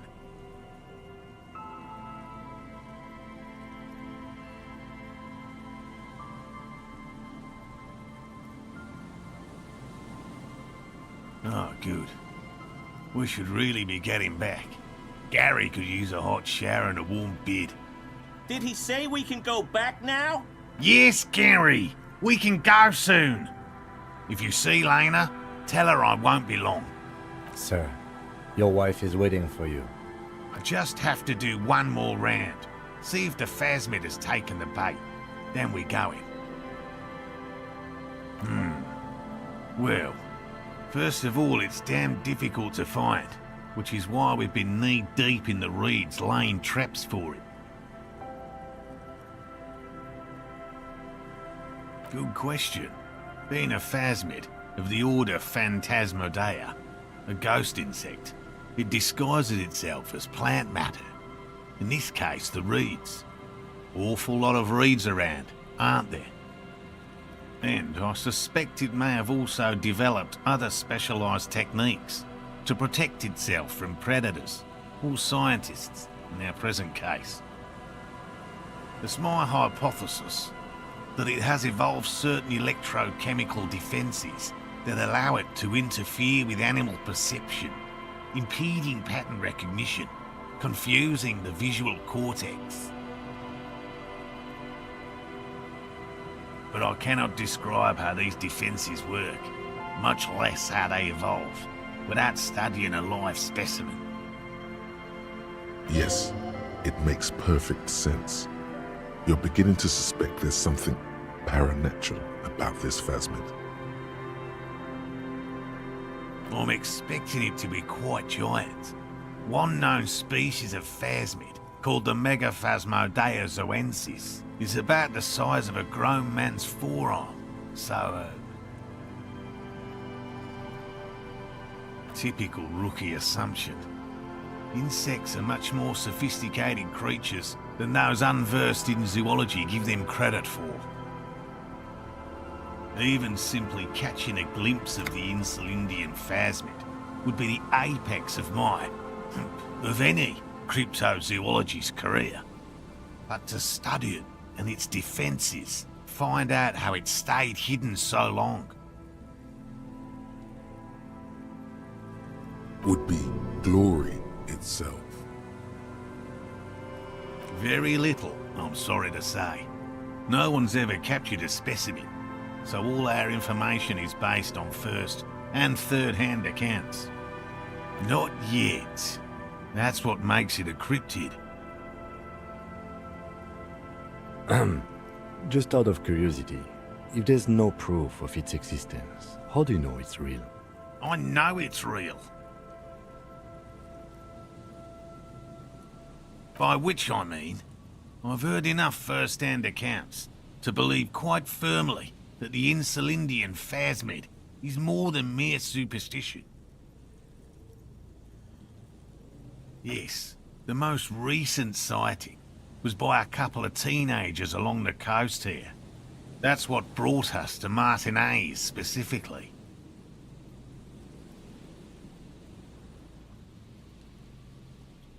It's the first credible sighting in several decades. Admittedly, it's an unusual location for this species, but with all the sewage runoff upstream, it probably doesn't matter much anymore. I have to resist the thought. Such an extraordinary creature is doubtlessly highly resilient. After all, it's generally thought to be capable of parthenogenesis.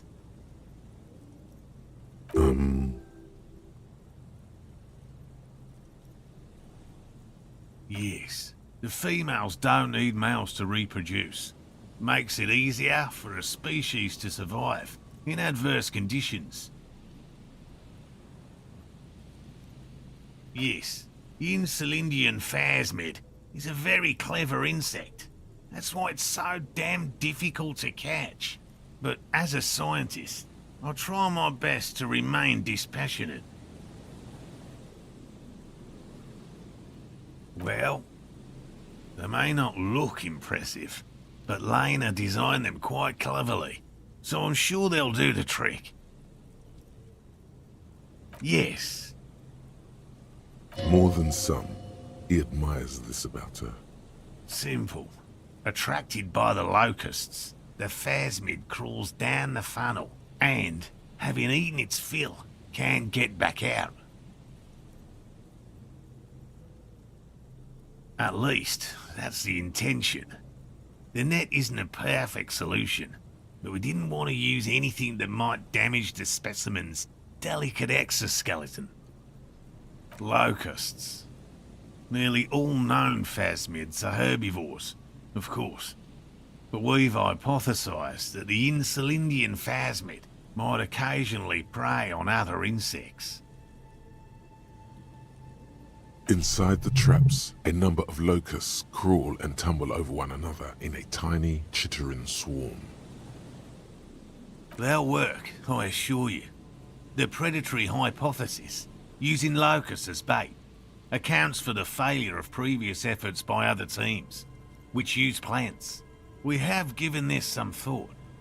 Yes. What? I've just always liked animals and puzzles.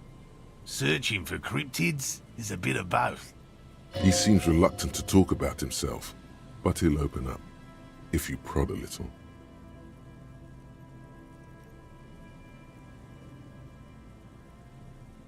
It's not child's play, just because I have to traipse through the mud every so often.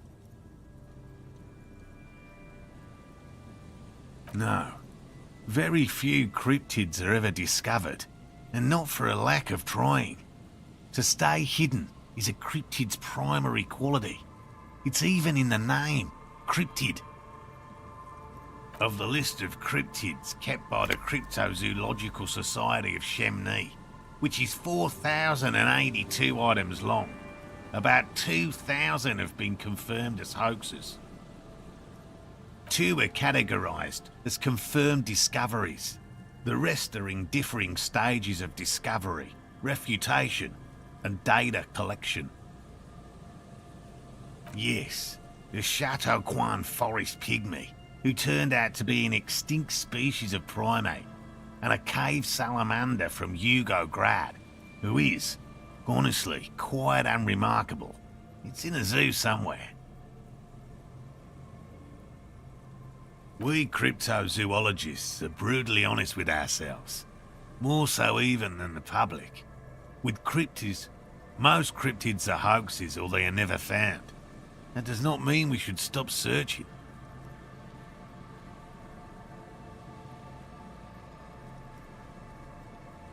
Indeed. If our expedition is successful, every paper in the world will report on it.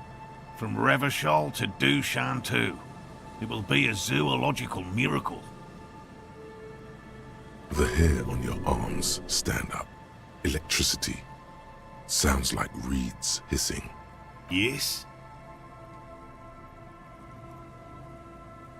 And I'm eager to return to her, I assure you. But I can't leave before we've finished with these traps.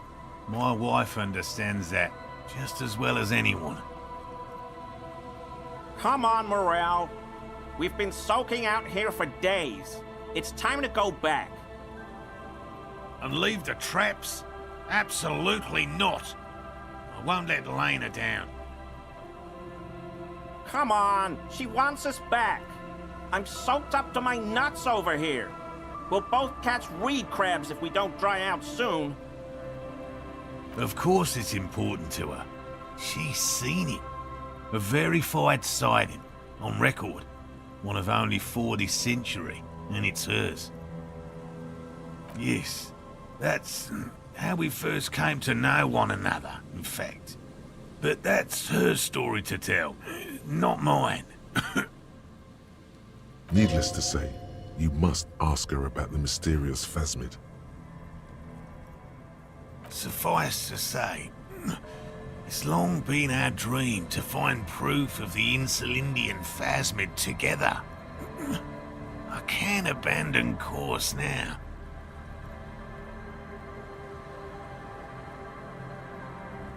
No. The traps need to be monitored on a regular schedule. What would we do if the phasmid were to starve while we were sipping tea at the hostel? He's dead set on this. I didn't expect you to take such an interest in our work here, officer.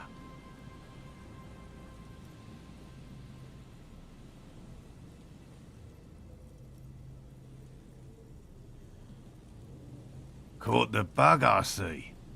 It's easier to get caught up in the search than you'd imagine.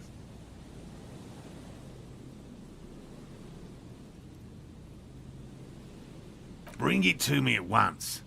Just make sure the trap is closed tight.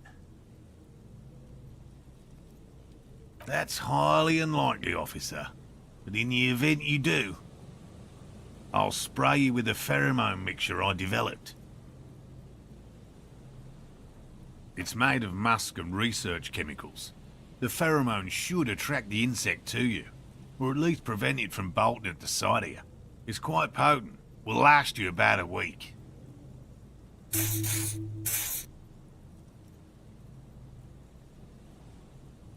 This is the smell of dying reeds, of longing crumbling into the water. I hope you're not buying this. He dispenses it without letting you touch the canister, so it would be precious like holy water. It is precious. A single dose cost me 50 real to develop. Not that I expect you to understand self-financing one's own research. There are 4 in total. One is to the south, on this little peninsula, by the boathouses there. It's very near. Another we set in Land's End, to the northeast. It's behind a small sand dune there, on your way to the old radio tower, after the church. The third is set near the canal, where you crossed, by a concrete slab. A big thicket of reeds going up the slope, and among them,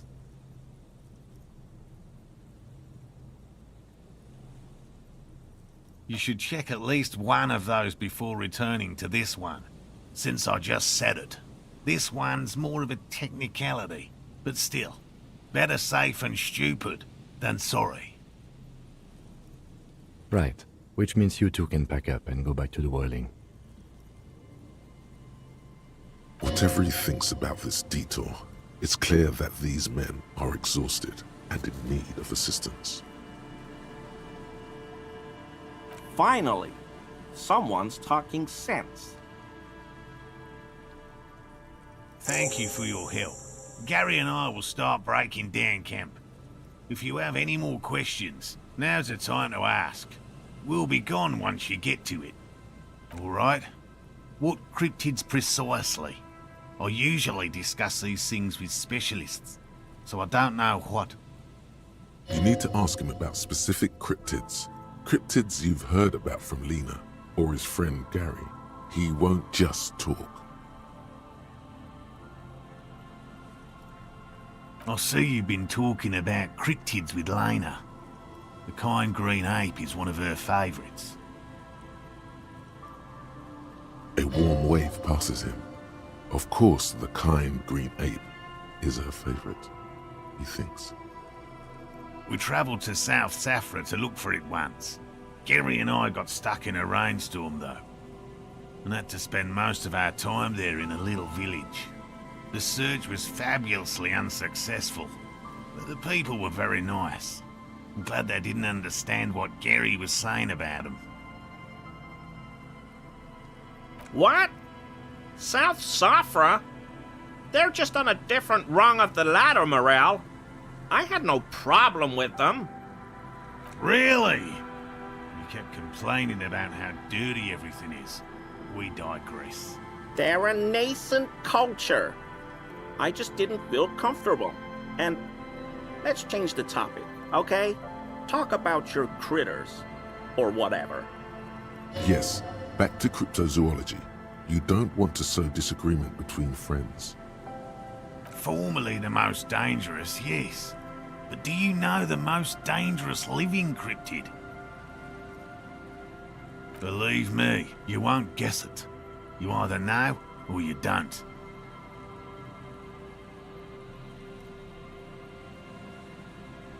The most dangerous cryptid is a carnivorous ruminant, known colloquially as the dread moose. Yes, the dread moose subsists entirely on flesh. It has even been known to dig up fresh graves in search of sustenance. Human remains have been found deep in the forest, torn apart, then trampled into the mulch by large hooves. Infer from that what you will. Just like an ordinary ardent moose. You can't. That's what makes it so dreadful and hard to identify. Of course you do. The bodies found in the forest are just one piece of physical evidence. There's more. Sightings in Vasa, reaching back 4 centuries. But, of course, nothing satiates the skepticism of. A detective. Pardon me, I did not wish to seek conflict. It's simply my training to question things. Understood, Lieutenant. That's impressive, I guess. But have you seen it with your own eyes? I haven't had a chance to travel to Coco Nor. No. And I likely never will. The Samaskil Desert region has been embroiled in a small civil war for the last 8 years. I fear this mindless barbarism may have wiped out the elusive creature entirely. Sightings of towering luminosities have grown rare recently, while they once used to be constant. Oh, everyone knows about that one, thanks to Professor Mijanu being the talk of the town for a time. A bit of jealousy there. He'd want that glory, truth be told, even if he'd have to inject himself with bacteria to get it. Although, probably because her life ended as a result of her work in Gutler. No one remembers her contributions to the search for the Nong-Ok. A flightless cursor owl found in the Seminine Isles. Its long legs permit the Nong-Ok to run faster than any other avian. Perhaps any other animal. Who knows? When it's not hunting its prey in this manner, the Ok hangs from tree branches, like a bat, waiting to dive on hapless prey below on the jungle floor. Bijanu liked extreme animals, you see. One of the few figures of the academic establishment I respect. Really a shame she disappeared. Oh, decades ago. In the 30s. I didn't know her personally, of course. The chasm of academic pretension still stood before us, even though she had unusual courage for someone from the other side. No offense, officer, but I'm not much of a pedagogue. I don't know what I would have done if Lena hadn't persuaded me to go back to field research. You should ask her if you want interesting stories. Me? I'm not a people person, unless you haven't noticed. And I don't make a good lecturer. My strength lies in field work and persistence. By all means.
That patch of reeds over there, it's a great place to hide something.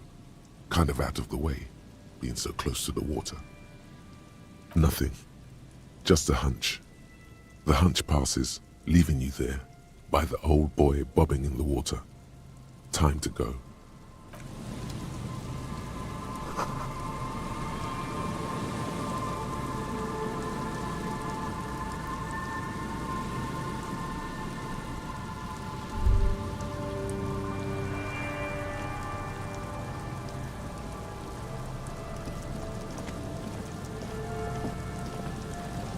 Hello, I'm Gary. Very generous of you to help us out, officer. Yellow man. I mean, officer. The lieutenant raises his eyebrows slightly and takes out his notebook. Yellow man. That sounds awfully familiar. Something to keep in mind for later. I'm just waiting for my friend Morel to finish up with his insect traps so we can return to civilization. I like nature, just not this bloody coast. It's mostly drunks and degenerates that come here.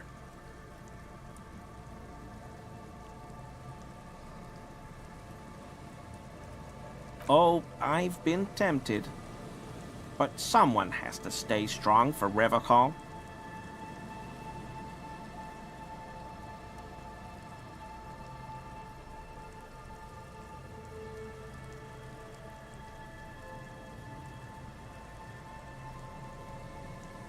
Not many Sealites here, or anywhere, other than Sail. I meant no offense, truly. Do you remember how, when we met Measurehead and I said the next racist will be a really good one? Well, this is that racist.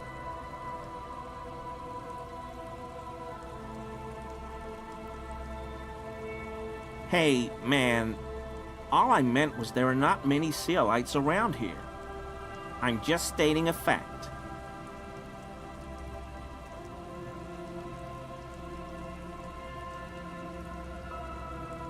Oh, yes, of course he is.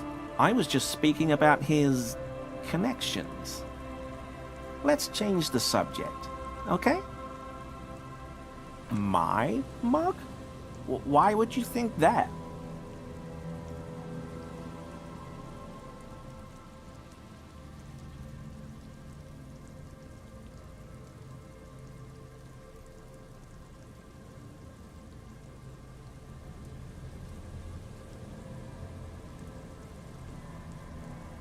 How do you mean? Forgive me, officer, but we've only just met. He's trying not to look afraid, because that would be incriminating. Yet he is.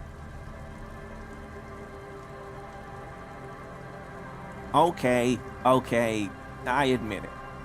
I threw the mug away in the trash container behind the hostel. I know I shouldn't have, and I am very sorry, officer.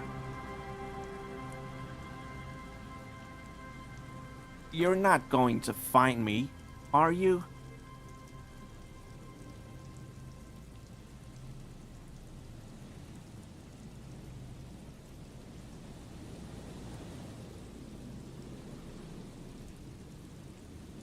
Whew. Thank you. You won't regret this. I won't use another man's property to dump my garbage ever again. I don't know what got into me, really. Work has been stressful lately. Damn Koiko's price dumping us out of competition. What did you do, Gary? Nothing. Nothing. Just answering some questions. Helping out the law. Here we go. Start pumping that sweet info.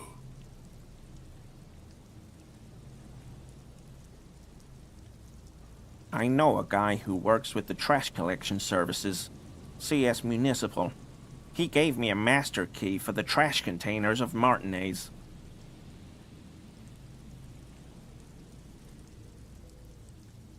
So I can use the Whirling's trash compactor to store my own stuff. Garbage disposal is expensive as hell. The damn Hemians run it like a mob. I'm sorry, okay? I thought I could cut costs. I shouldn't have. I shouldn't have disgraced myself. Disgraced? No need for the histrionic, sir. It was, after all, just a trash container. He studies his reaction. Gary doesn't answer. Officer, please. Let me explain. It's not like that. I was only cleaning up. I live right across the yard from where he was hanged, and I saw him stripped naked. All the clothes lying around in the yard, smelling. People are animals, you know? Then I came out to clean up the rags, because no one else would. I put them into the Whirling's trash, along with a broken mug, admittedly.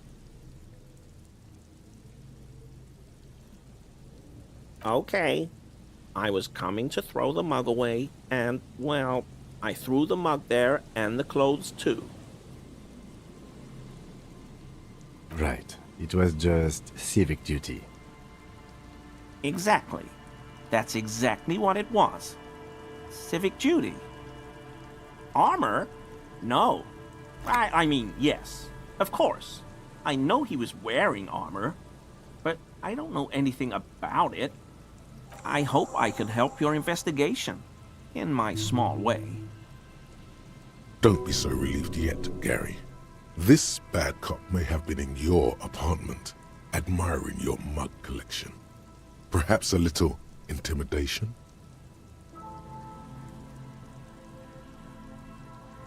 sure do, officer.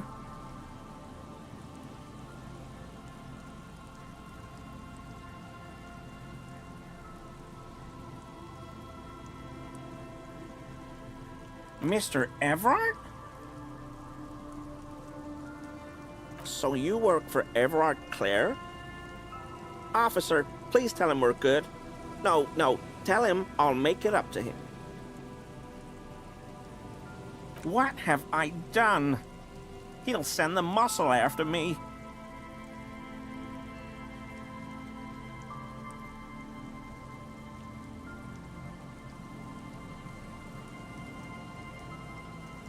What could it be about? I probably talked too loud. In the whirling. About some theories I had. Whatever it is, I'm done with it. I won't do it again. If there's anything I can do to assist you, or the Union, just ask, okay? I'll try to help if I can. This scared him proper. He's positively melting from fear. Has to prop himself up with a lot of anger to keep it together. The weather vane has turned. He cannot be unturned.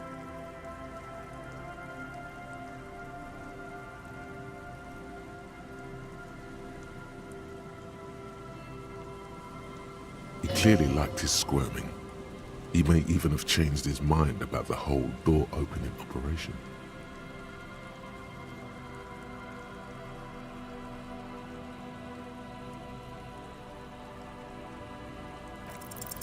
That shirt looks very uncomfortable on him. Look at the buttons, barely keeping that thing together, as if something is ready to rip out from underneath. Yes, like a piece of ceramic armor, for example. One that makes a clicking sound when the plates meet each other, resembling pearls or marbles, stolen from the corpse in a yard near where he lives. I knew you'd figure it out, officer.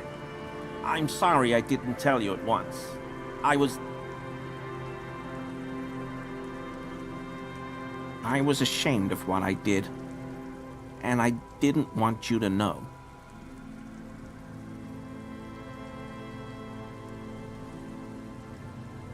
This shame is surprisingly sincere.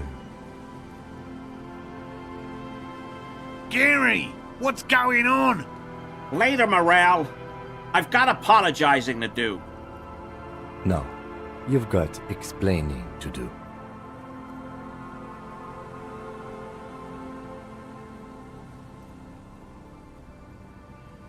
Everyone was picking those pieces off him, and I was watching them do it. And they'd scattered his clothes all over the yard. Everything was smelling. So I went there to take out the trash and started cleaning up. All those rags on the ground, him swinging up there, and I had a lapse of honor, sir. I thought, he's a foreigner. They all say he wasn't from here. Only the cuirass was left, so I stripped it off him. It was early in the morning, no one saw me. I took it with me. It was a mistake. Had I known it'd give you guys trouble, I wouldn't have... Fuck. It's okay. It was a loose end, and you are tying it up now. I'm so fucking sorry I called you Yellow Man. Sealite officers commanded the suzerain's navy.